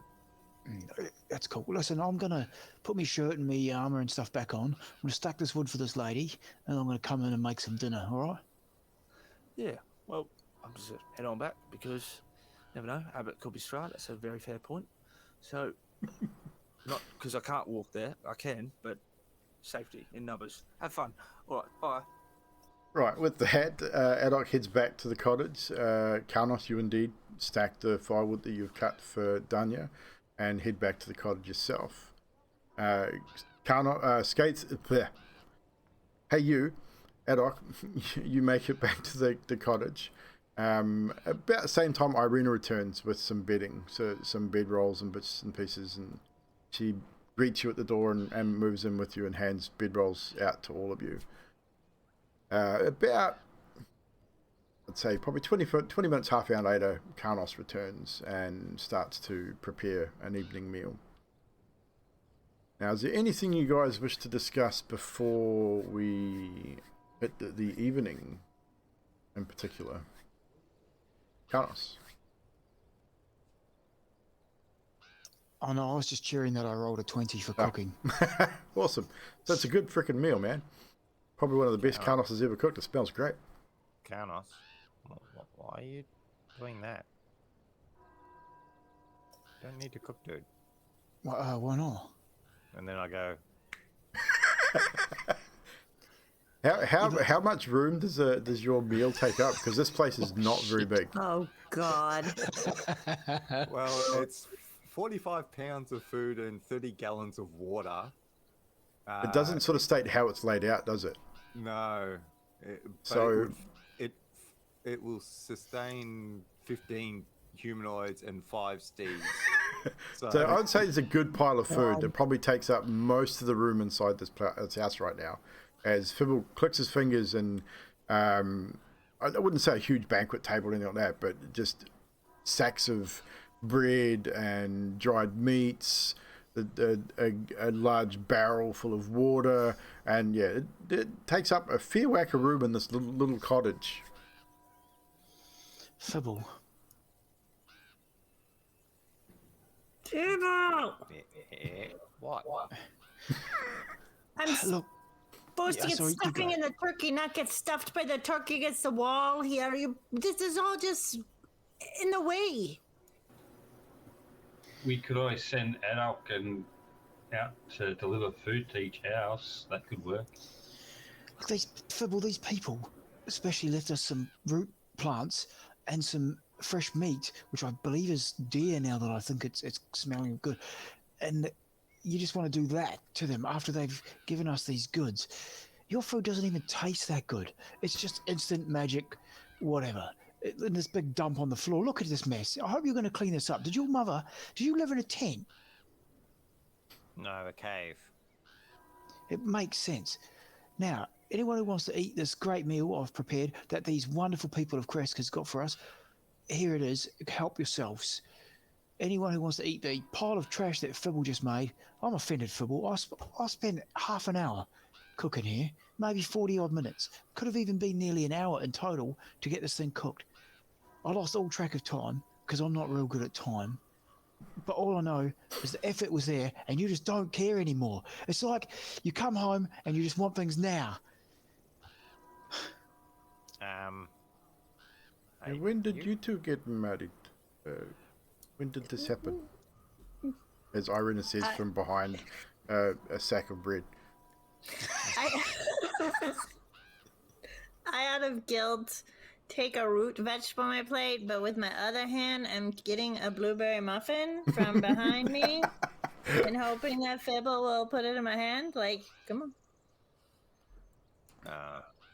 Yeah. Ireena stands up. She drags the sack of bread out to the front and so just drags it outside so she's got somewhere to sit because it was kind of sitting on a lap. And then comes back in and takes some food from you, Carnos. Takes some from the table as well. I mean, the water's there. She sort of looks at you, Fibble, and says, well, at least we don't have to go to well to get water.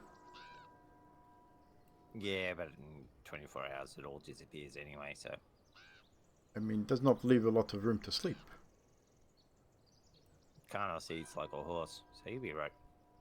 But speaking of that, we've also got fresh hay to make beds with, so We may be sleeping on top of each other at this rate. I refuse to eat your ill-gotten foods. Oh, shut up and eat it. You angry, mad mage. See, that is what it is saying, Carnos. That is what I'm getting at. Yeah. So I'm gonna get some of the water that's tasteless, give it to Zadriel, and go, can you do your thing? And then sit in the corner and drink some flavoursome wine. Anything else in particular that we wish to discuss before slumber takes you all in the village of Krezk? Fibble, Yeah. you've probably already decided on what you're doing, but do you have any design ideas on what you're going to do with my missing stump or missing hand? Yes. Okay. You're taking your lead on this, aren't you? You're not letting Adolf hear it, are you? Unless you want him to be lead. No, not at all. Just in the no, you background, can't. smacking 2 rocks together. He's pretty good at smacking those 2 rocks together, you know. Like, and you got to look at those little cannons that he makes. They're pretty cool. But No, just no. really, I don't know. I mean, it does work.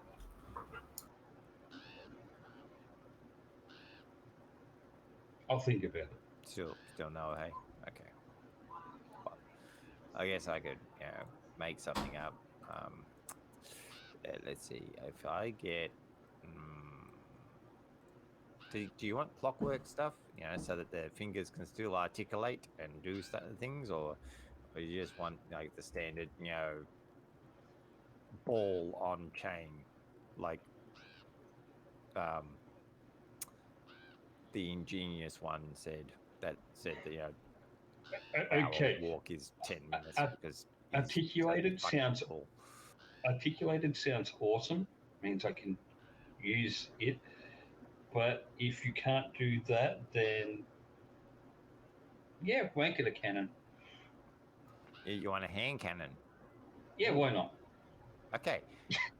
Ad hoc cannon. I can make the thing that attaches it. Hand cannon. Fist cannon. Ooh, you could fist someone. Ooh. That'd be... People! Wow. Nothing. Right. Ad hoc finger bangs, everyone.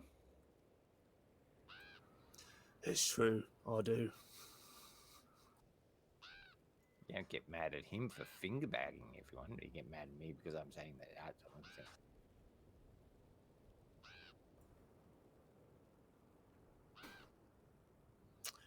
Oh, I will have to say though, Scapers, that the cannon, if we are to make that for you, we'll have to be made out of wood.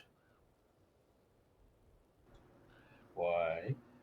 Well, I mean, I don't really know how to work metal. My cannon's made out of wood. Oh, Kind of. you know I punch things, right? Yeah, it's dense wood.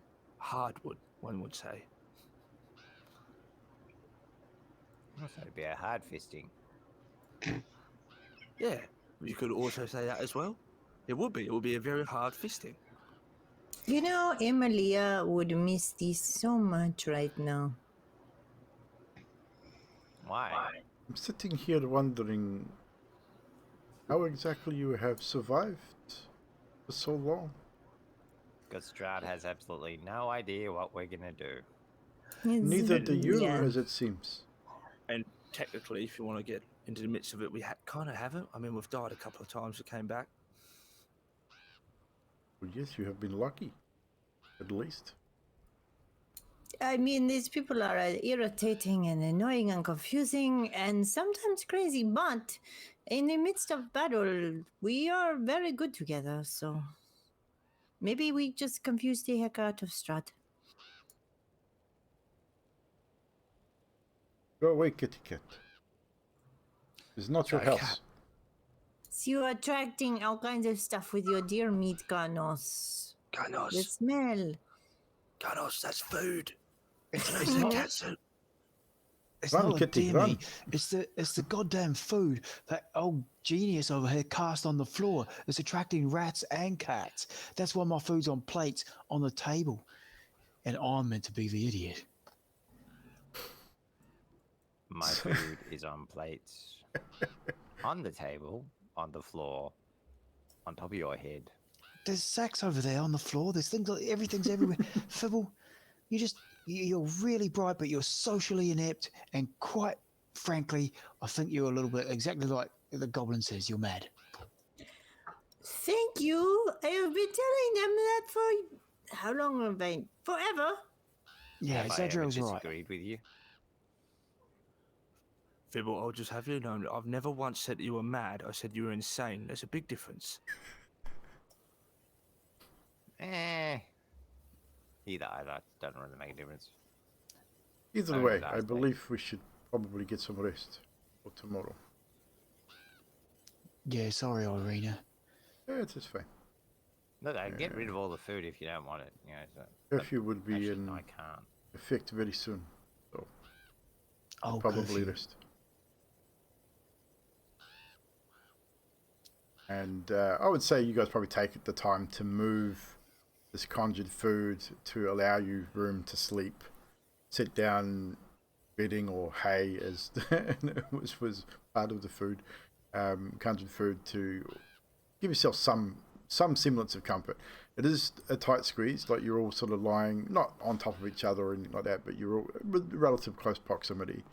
The fire, stoke it up, it'll burn most of the evening, keeping this little cottage quite warm throughout the night. Adok. I'm also, whilst we're trying to rearrange things, just going to cast Dispel Magic On anything in particular? on the food. Oh, are you going to... Okay, so cool. Okay, yep, easy enough done. It gets rid of all the conjured food. Removes it from the area. So Ireena sort of gives you a nod. It has a somatic. She would have seen you do it. Yeah, after Adok does that, I go up behind him and I slap him in the back of the head and say, I was enjoying that wine.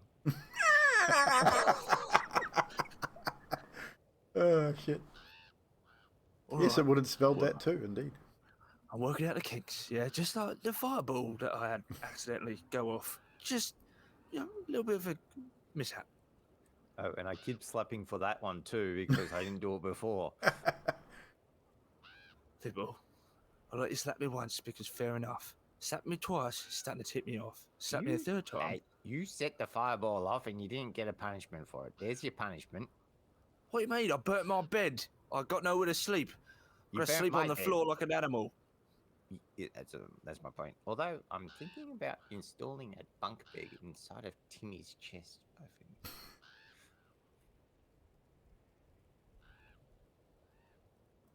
think. Any other conversations that want to be had before sleep takes you? Eventually, sleep does find you, and I'd say all of you by this time would have noticed that the bell has stopped chiming. It seems that whether it's the abbot or whoever else inhabits the abbey doesn't have this bell chiming through the night, which was, I believe, Adok's fear. So with the sound of the few ravens floating around as you normally always hear in this area, which eventually they too quieten down, a soft snow falling, you eventually drift off to sleep. All gain the benefits of a long rest. Adok, yes. I would just, again, read that book as well. You could read it for 3 hours. You get 4 hours to still gain a long rest. Any more than that, you'd take a level of exhaustion. Sun rises the next morning. Ireena has stated to you guys that noon is the time you need to go to the pool. If there's anything that you guys wish to achieve in the morning before then, we can go through that now. Otherwise, we can probably skip forward to noon if you wanted to. Up to you guys. Yeah, skipping is good. Nah. Okay, no one wants to see the abbot. So with that, you spend the majority of the morning just organising yourselves, making sure this little cottage is left in the way that you found it, as per instructed. You probably spend a little bit of time in the morning wandering around the village, getting all of you sort of getting acquainted to the size of this place. Again, a lot of trees, very few houses and cottages. But again, whether Carnos points it out or not, you guys will probably notice the small graveyards attached to each property. That every house has its own graveyard. You go walking through and you notice the Burgermeister's house is closest to the gate, one of the biggest houses there. Still only single story, nothing overly flash by any means. But he seems to keep himself in close proximity to the gate, obviously to deal with potential visitors to krezk, as he has dealt with you guys. But eventually, Ireena turns and says, perhaps we should head to the shrine and see what is there. And you all head northward to the shrine. Once you get there, we are going to switch scenes. Snow's still falling lightly, but you get there even under grey skies. This pool at the northern end of the village shimmers and sparkles. Near its shore sits an old gazebo on the verge of collapse. It looks like even a strong wind would just devastate this little thing. A bare-chested man, its paint chipped, faded. This wooden statue stands in the gazebo with its arms outstretched. It's almost as though waiting to be embraced. Now, Zadriel and Carnos probably wouldn't, but Zadriel definitely would. You would recognize this statue as the Morning Lord. You probably, even though you don't specifically pray to that deity, you know of it. You have seen pictures of it. You know who it is, and you guys have probably seen similar effigies in the church at Vallaki anyway. So probably many of you would probably notice it. But it's cool, but it's quiet apart from the snow. A little bit of water trickling, like you can hear the water sort of lapping against the edges of this thing, but the water itself seems to be giving off a presence, which is kind of odd. It's kind of hard to explain. Carnos, you find yourself drawn to the water's edge. Hand on sword, that sense of excitement and anxiety, very, very strong. I take the sword from its sheath, still holding it, not in a wielding, crazy kind of hit something manner, but just holding it as I walk towards the water's edge. And as you get closer to the edge, what side is your sword on? Left or right? It's on my left because I'm the right-handed, so Okay, I pull it so across. you've got your left hand on the sword, or right hand? I would have drawn it out with my right hand. Oh, so you've got it in your right. Okay.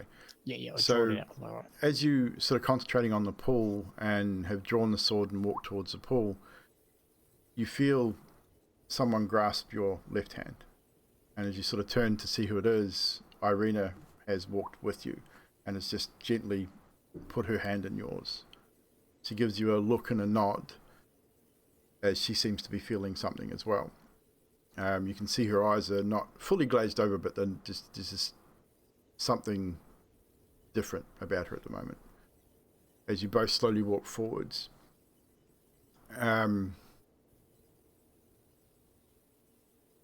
you look down into the pool, into the reflection of yourself and Ireena's face, a shimmer comes over the water and you see Ireena's face morph in the water, taking on a slightly different, not completely different, but the hair changes to a more reddy coloured than the brown that she currently sports.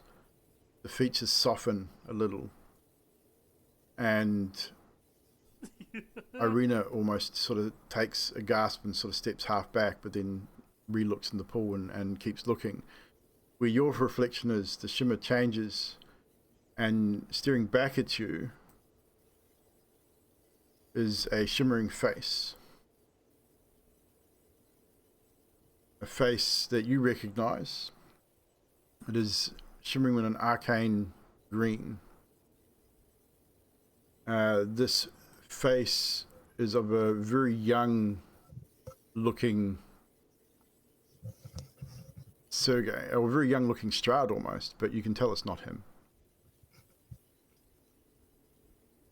And when I'll give a bigger picture when I go find it. I say to Ireena, are you seeing this as well?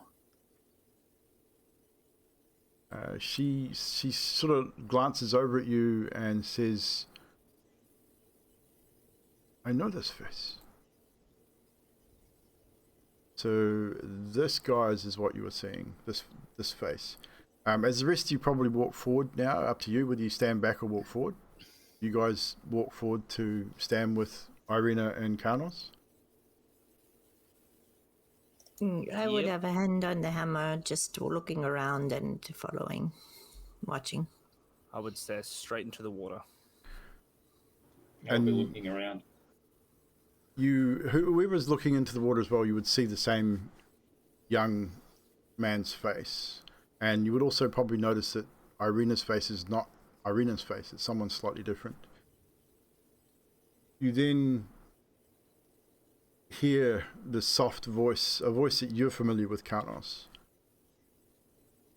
Tatiana, is that you? Have you finally returned to me? As the mouth, the lips don't move in this visage in the water, but all of you clearly hear this very soft voice, and just on the edge of the snow. It has been so long. Come to me, my love. Let us leave this place. And with that, Carnos, you feel Ireena's hand released from yours. Do you look at her, or you keep looking into the pool? Good question. If she releases her hand from mine, as awkward as that makes Carnos feel, he looks at her just to see what she's up to. And as you turn and glance at Ireena's face, and the rest of you would hear this as well and probably see it if you were there with them, she sort of stands almost upright, straightening, hand to chest, takes a gasp in. Sergei, is that you? My beloved Sergei. You were a prince and a man of faith. We were to be married long ago. And you see blinking her eyes, and then she reaches toward, just sort of bends down, starts reaching out towards the base. And as she does so, you see the waters ripple, and a spectral hand starts to rise from the lake, reaching up towards hers. Do you do anything? Man, this is tough. I'll wait for the Carnos, team to specifically, react. you feel from the sword, because it's in your hand, you can feel the emotions you can feel the emotions that connect these two. The emotion of love, companionship, kinship, that's that soulmate type connection. You can feel that through the sun sword. It is very evident.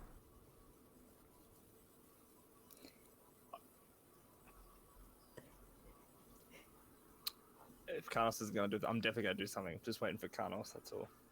Carnos, sorry, yeah, I was just thinking. No, you're good. So Carnos would just put his arm or a hand on her arm, ready to pull her back just in case she gets yanked in. Otherwise, the others, I'd sort of wait on the others. Go ahead, Adok. No, you go. You go. Okay, at the hearing the words "we were to be married once," Zadriel thinks about Falcon, and so she puts a hand on Carnos's shoulder and kind of nods, like let it happen, kind of thing. And that's what I'm gonna do. Okay, I let go. I let go then. Okay, so Adok, you would see Carnos reach out to go grab her hand, and then you'll see Zadriel step forward. Carnos pulls back and does nothing. What do you do? Sorry, I just immediately when you said spectral hand raising from the water, I was like 4th level dispel magic. Okay, you roll an intelligence check for me. Just straight intelligence. Straight intelligence. 7. You speak the incantation, you make the motions, you release the spell, but nothing happens. The spectral figure still remains in the water, the hand still rising out to meet Ireena's. Skathis. By this stage, I'd say you probably would have heard some of this and turned to look. And are you doing anything? Just confused. Fibble What's said. going on? Is Fibble doing anything? No, he's just sitting back. It's watching, listening.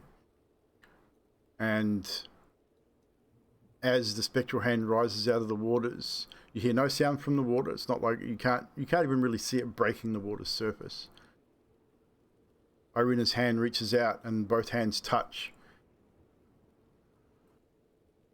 And she goes down to one knee and grasps the hand, and then she's slowly pulled into the water. She doesn't seem to fight it, and as her feet disappear into this sparkling, moving arcane abyss, what you then see is the two figures turn and look back up at you, and you watch Ireena's face under the water. She's not panicked. She's not breathing water. I mean, it looks like she's breathing underwater. She's not panicked. She's not worried. And then you watch her hair turn from that dark brown hair to a very golden red. Again, her features soften. And I would say Zadriel, who has talked to Emilia and has probably talked a little bit to Ireena and has heard, you've all heard the stories of Sergei and Tatiana. You've also got Strahd's tome, which also described Tatiana in great detail. And what you guys see before you is the reuniting of Tatiana and Sergei as slowly they disappear into the waters and vanish from sight. Almost immediately after they vanish from the water, however,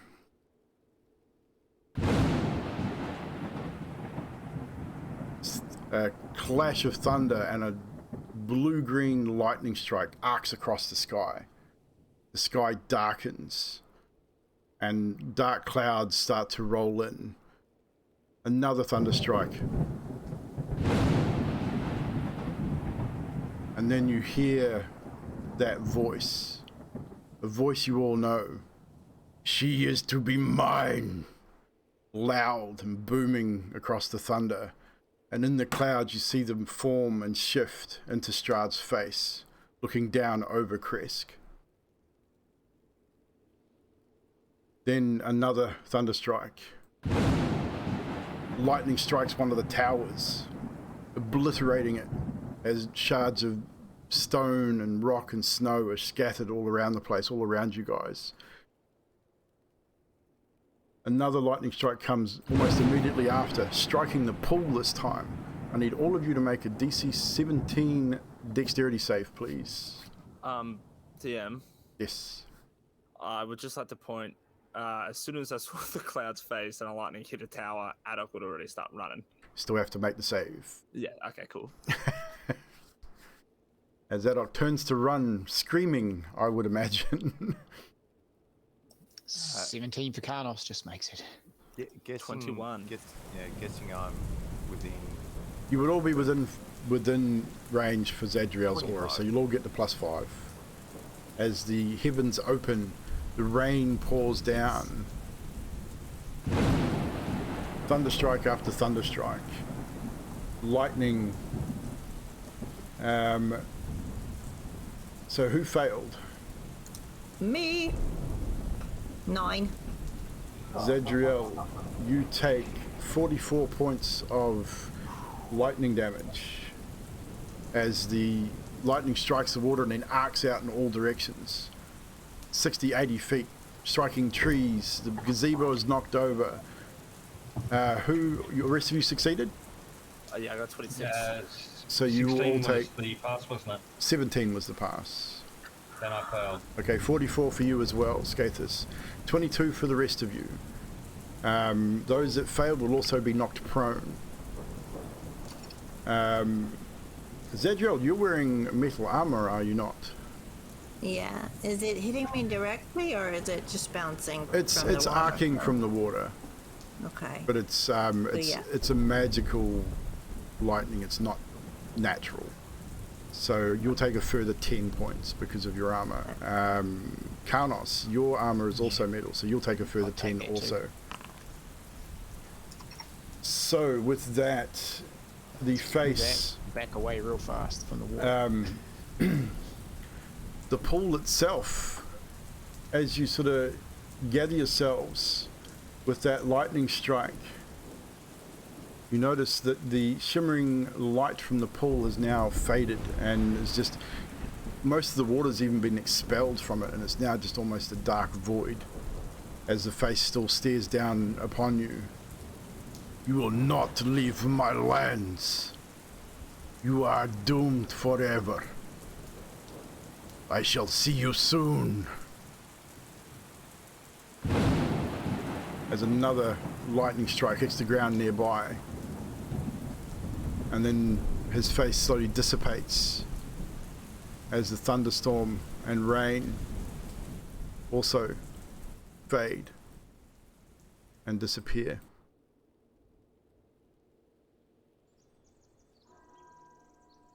The bells from the Abbey start to ring. As you sort of turn and look around at each other, sort of stunned at what's just happened, Carnos, you gaze down at the sun sword. Its blade is not lit. There is a large crack in the blade, starting at the hilt and running 2/3 way up the blade. Oh dear, the sun sword seems to be damaged.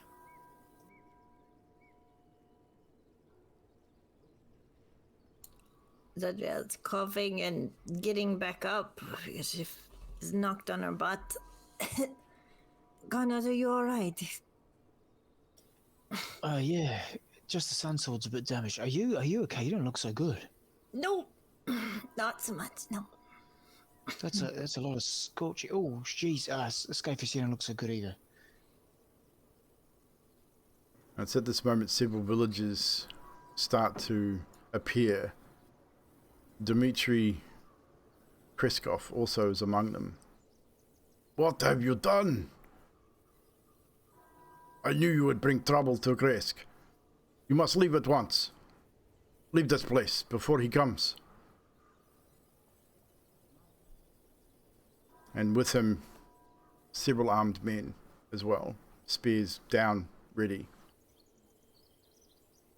I mean, they don't look overly threatening to you guys, but you know that they, on his order, mean business. Take your things and go. This is last time I let anyone into Krezk. I knew you would bring him here. Yeah, we have a tendency of pissing him off. If you must go see Abbot, but you are not welcome back in village.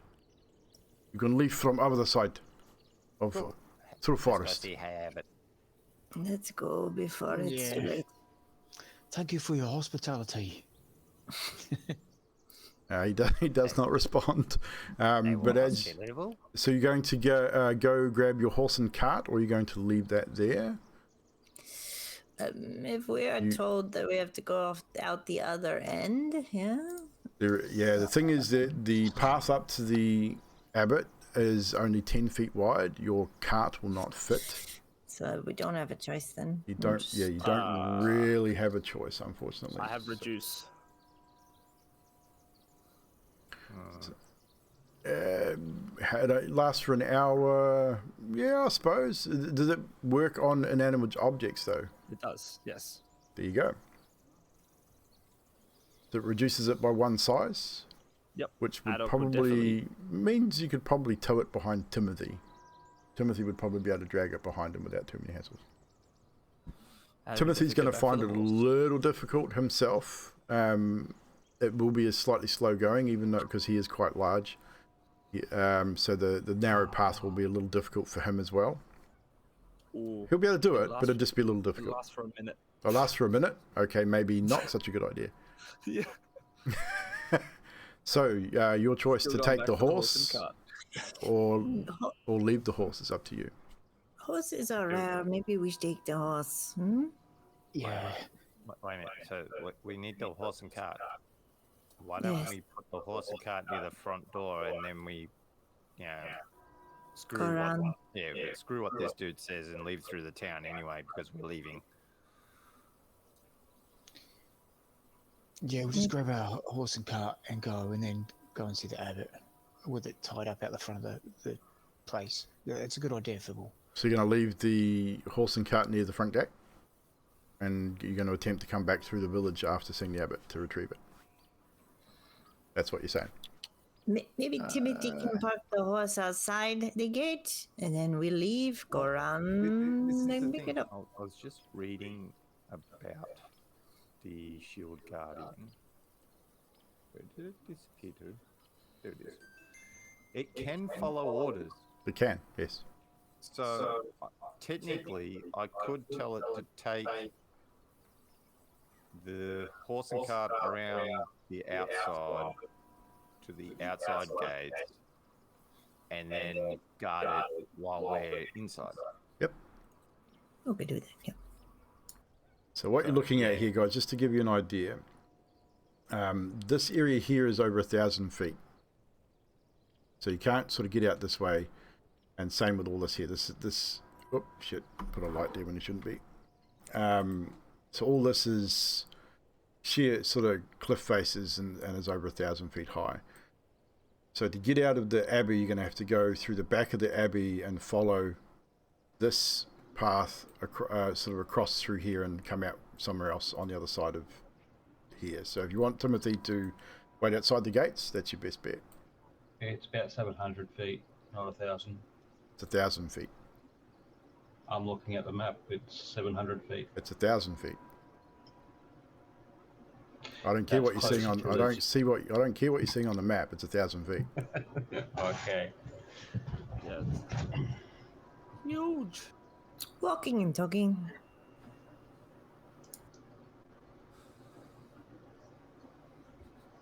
As I'm walking and talking- scale on the map is not what I'm running by. So just so you know. As we're walking past, Alex just gonna say really loudly, just stretching out his hands, be like, "Oh well, you know what?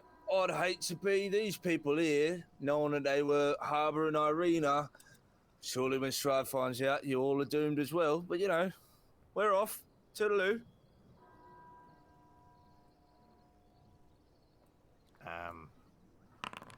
What's your armor class, Adok? It is 15.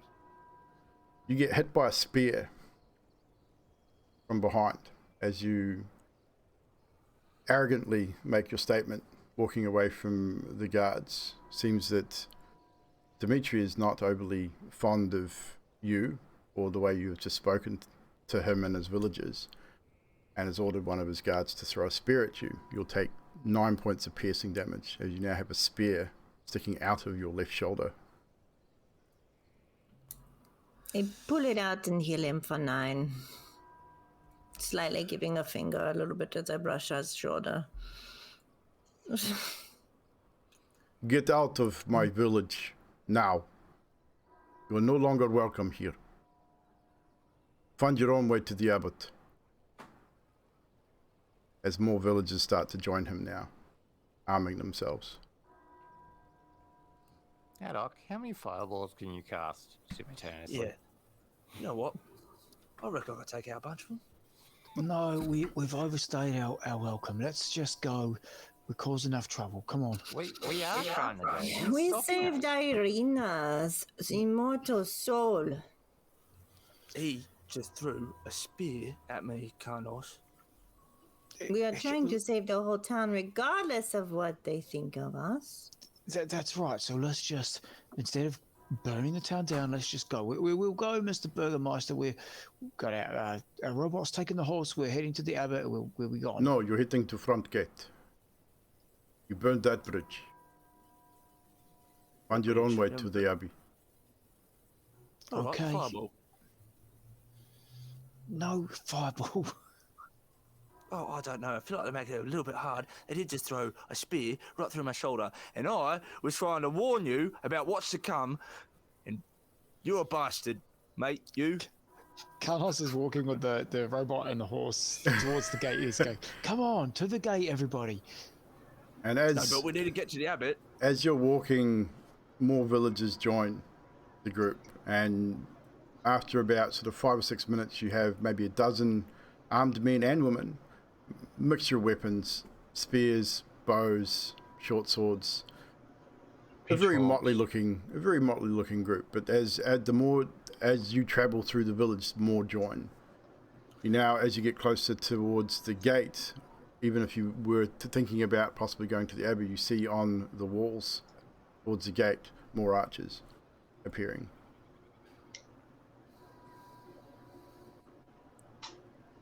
As word seems to be spreading through town that you are now leaving.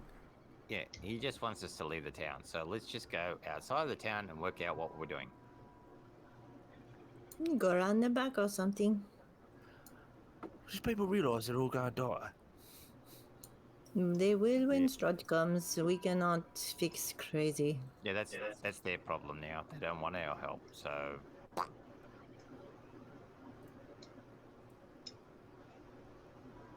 Eventually you make it to the gate, which has been opened for you. Do you exit without any more incident? Carnos does, Father, but he's just like pulling the horse and cart and coming, come on up the gate, guys, come. I grabbed Alok by the scruff of the neck if he's not going. Of course I'm walking. You wouldn't need to do that. But I am going to do one thing. Before I leave. Okay, what is Adok doing as you exit the gate? Actually, what are you all doing as you're exiting the gate? I'm keeping a close eye on Alok because fireballs, no. As I exit the gate and everyone's clearly on the other side, I'm going to turn around and cast Minor Illusion to have just a hand appear in the middle of thin air with a middle finger and just stand there. I was gonna use persuasion, but I don't think I can outdo that. So. What were you going to try and do, Adriel? You can attempt to do it as you are led out to the gates. The Burgermeister and the villagers sort of gathering, sort of waiting for you to leave before they start to close the gates up behind you. I thought you were a friend of Ireena. Wanted to help her. Now Strahd cannot get her at all. Never said I was her friend. As the gates start closing. You clearly are not. And I grin and I walk away. And the gates shut behind you. You hear them bar it. You hear the murmur of voices from behind the gate, and I sort of overhear him trying to calm the villagers down, saying that the strangers are gone. It's okay. We'll be fine.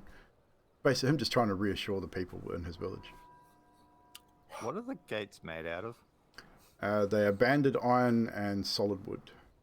So there's iron touching iron? It's iron bands, yes. Okay.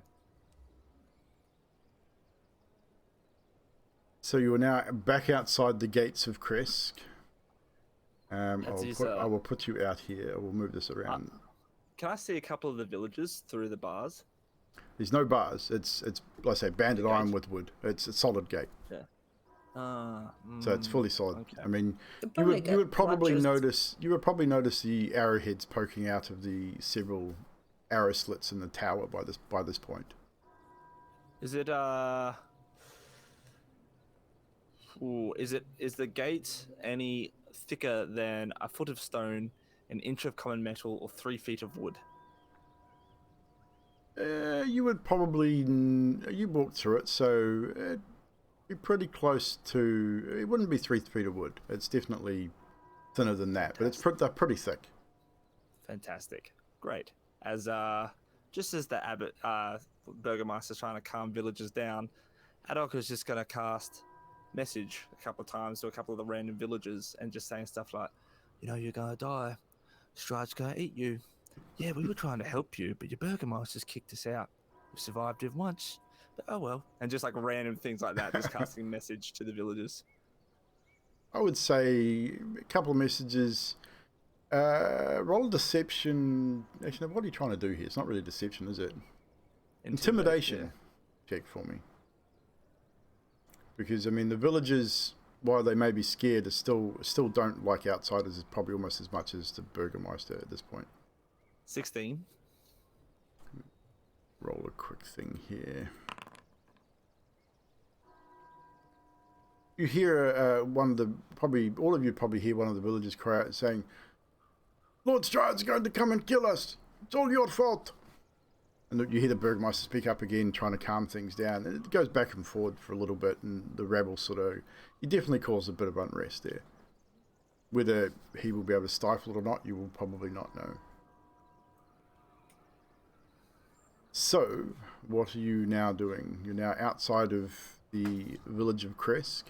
You know, you would know, looking at your map, Carnos, if you were to look at your map, looking at finding a way to the... Take no notice of the werewolf den. It's not there. I mean, it is there, but you don't know it. You know that you would probably... It would take maybe half a day to move out around the village, find a way up that steep incline. Just looking at the map, you can see, there's probably some lower lying hills there which will get you up onto that hill and get you back probably to the backside of the Abbey.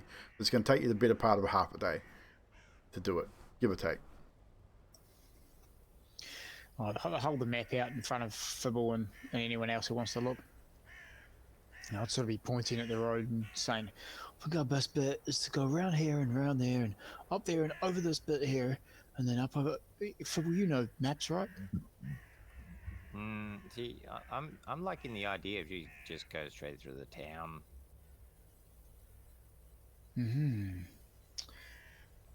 I mean, if you want to go through the town, I'm not going to stop you. I will quite happily go around. Technically, I can, because I've got an ability that will turn me into gas, and then I just float there. I also have that ability every time I eat your food every night, Feeble. That's your problem, not mine.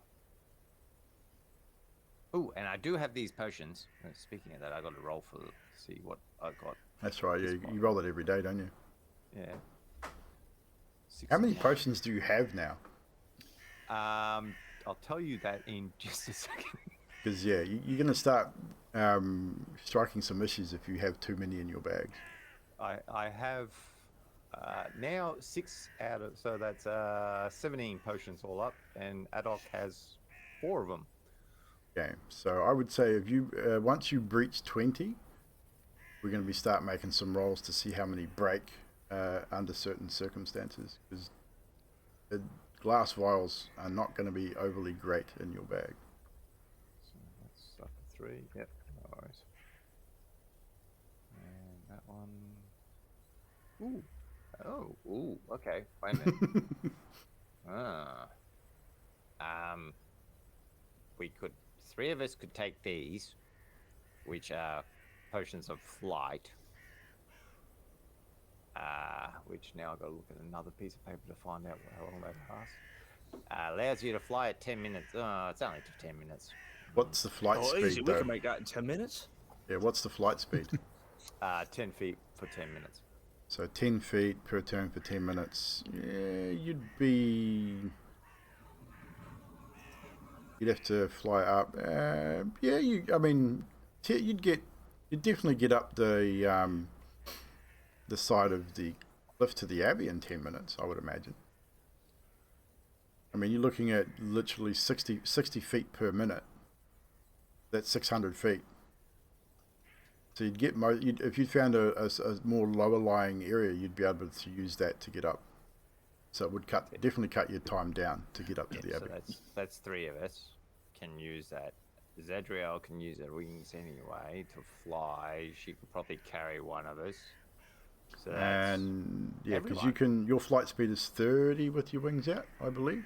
Was it smaller than that? I do believe it is. I will check now. I'm pretty sure it's 30. So yeah, so you and it lasts a minute, so you'd be able to cover that ground easily enough, and you could carry one of the smaller. with you. Still leaves the problem of Timmy, the wagon, and the horse. Timmy can get out the way. Are you going to stay down? Okay. Yeah. So it'd just be us. No worries. That's easily enough done. Yeah, Skathis and Carnos and myself could fly, and Zadriel could carry Adok. Easy as done. So what we'll do Getting here... down would be a bit harder, though. Yeah, I mean, you looking at the map, like Carnos is right. You will be able to do it on foot. So getting down probably not going to be an issue. It might take you a little bit of time, but you'll definitely be able to do it.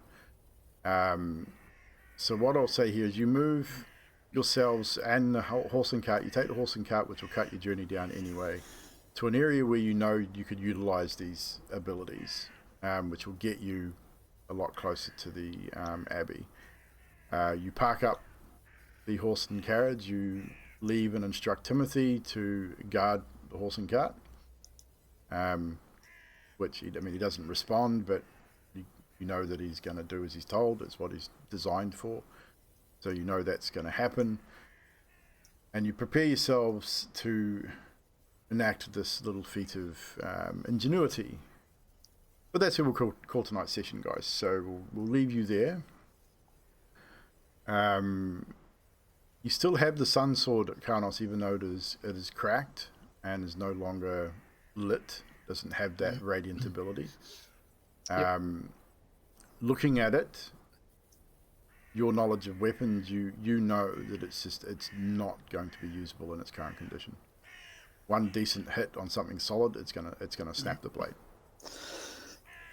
Not entirely sure why this has happened. It could be something to do with the lightning. It could be something to do with the pull of what's just happened. You're not entirely sure at this point, but you still do have it. But yeah, that's it, guys. GG's team for another very interesting evening of RP. Yeah. So, moments. Chat, thank you very much for hanging out with us again for another Wednesday evening and joining us on our story. Turn off our snow and our ravens. So, guys, moments from this evening. So, who has to take off? I know Baz has probably got an early start, and probably Cam normally has to take off pretty quickly as well. So we'll get through Baz first. So, Carnos, a moment or three from you, please, from tonight's session. There wasn't a lot really. It's pretty much nothing. Nothing at all. It was such a boring session tonight. Such a boring. You guys are terrible. You need to pick it up, eh? Adok saying, "I can do this thing thing," and then he casts a message into Lord Krezk, and Lord Krezk goes, "Don't do that." That's pretty funny. I don't know why. It just amused me. And there's heaps and heaps. But I think the continuous finger banging jokes from everyone, it was funny. Finger banging and fisting. It was the topic of the evening. Yeah. Cheers, everyone. No I'll worries. listen to all these and then I'll head off after that. No worries. Skathis. First off, apologies to the DM for the arguing of height. That's all good. Like I know it says it on the map, but it didn't make a lot of sense to me, so I made it bigger.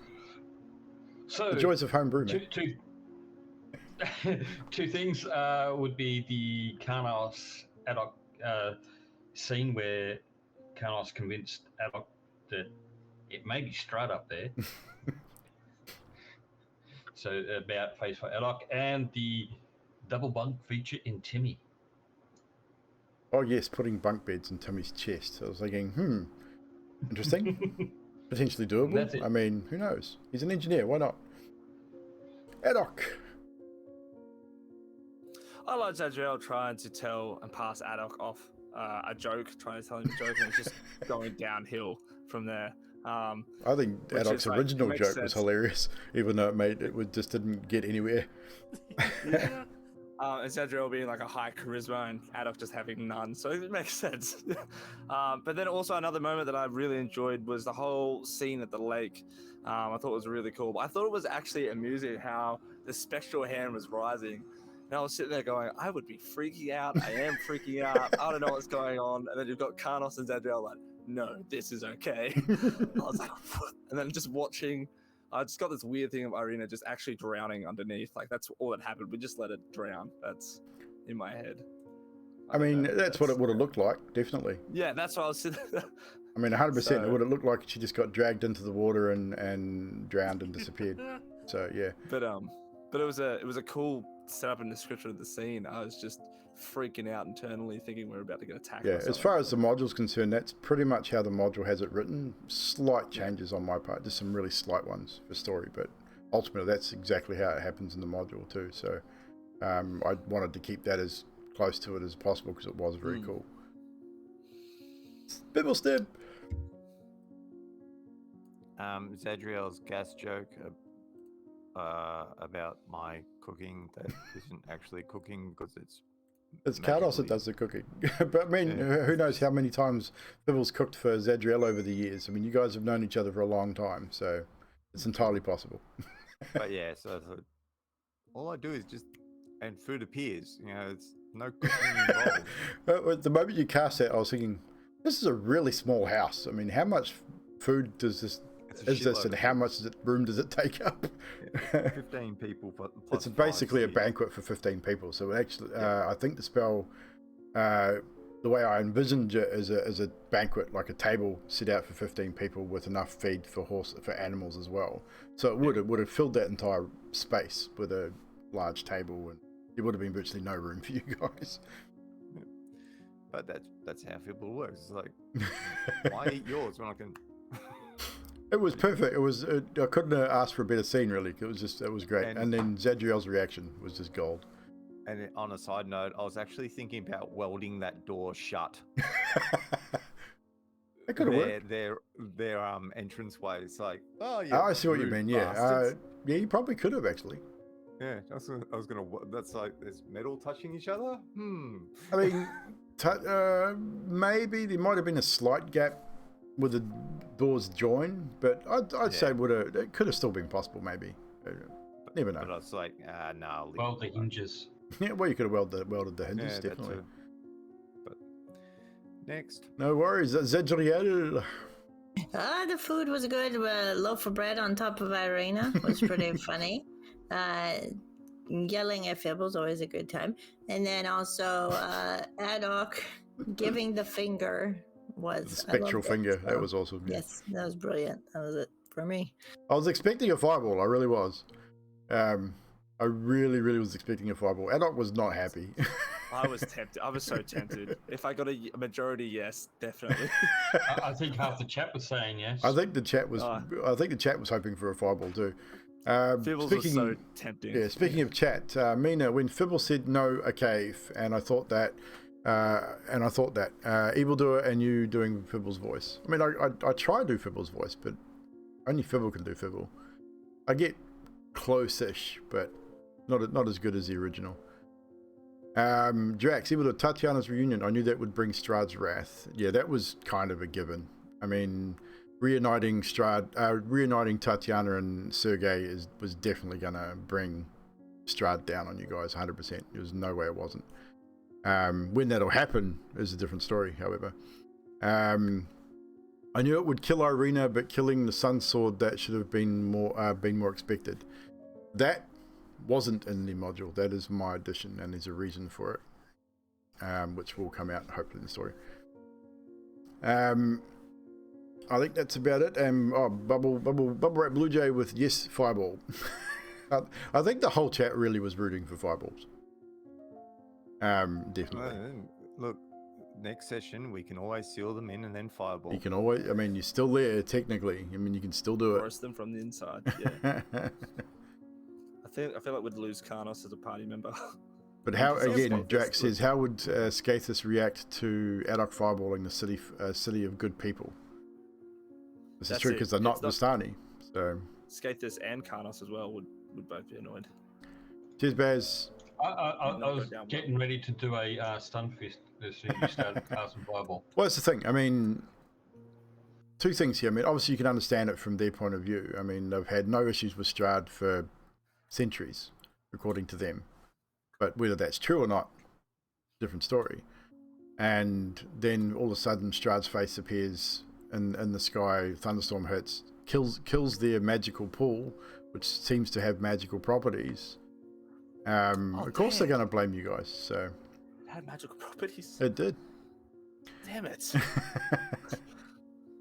I believe it potentially could have regenerated Scathus's hand as well. Oh, shit. Well, there you go. I'm not gonna. I can't remember exactly, but I'm almost certain that it could have. But I'd have to read over. I'd have to read over that part again. But Hey, my regeneration of his hand's going to be so much Oh, it better is. than anything else. as soon as people can get to a decent forge, I think Scathus is going to be just fine. But anyway, guys, that's it from us tonight. We should probably raid someone, as we should do on our evenings D&Ds. Before we go, obviously Sunday night we're going to see the return of Paradigm 2. But before that, we've got something coming up on Friday, hopefully with Yanti. Yanti, you want to let people know what's happening with you on Friday, if anything? Friday is a return of Sleeping Dragons Wake D&D.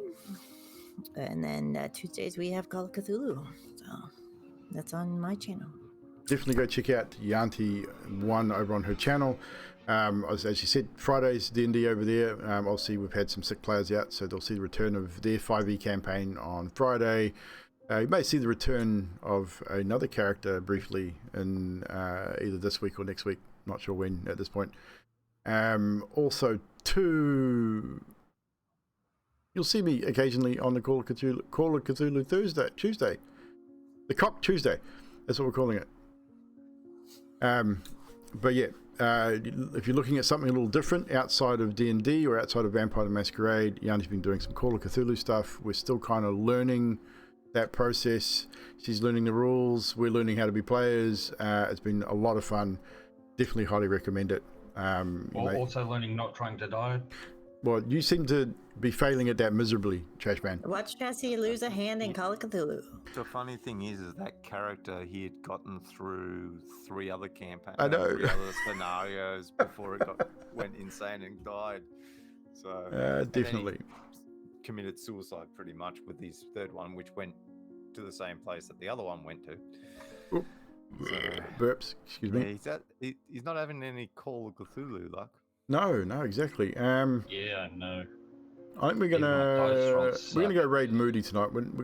There's not really many people I've got on my D&D tonight, so I think we're gonna raid Moody game. He's playing Project Zomboid, and he's been trying to get me to play this stupid game for ages now. I mean, it looks pretty cool, but definitely not the game for me. But if you're into, zombies are cool. No one can deny that. I'm just not into that style of game. But anywho, we're going to raid Mr. Moody the Gamer. Make sure you come back tomorrow for Maps and Monsters Thursdays. I'm not entirely sure what the hell I'm doing tomorrow. I do have a couple of monsters I want to finish creating. We've got to do the Spore Slug Queen, which is part of Trashy's little contribution. And I want to do the caster variant on the Gnolodite, which was Dill Cripple is responsible for the cross between a Gnoll and a Troglodyte. So I want to do a caster variant of that, and I think there's something else I had to do too of a caster potentially. I can't remember what it was, but no bee dolphins. No bee dolphins. Sorry, Drax. But we'll be doing something. So whether it's maps or monsters or both, come and hang out tomorrow night. Friday day there'll be no stream. I still have Tiny Demon at home because of teachers all have COVID, so we're homeschooling him at the moment. So that may change next week, not sure. And then of course Friday with Yanti, back here on Sunday for some more homebrew D&D. Until then, guys, take care, stay safe, and we'll see you tomorrow.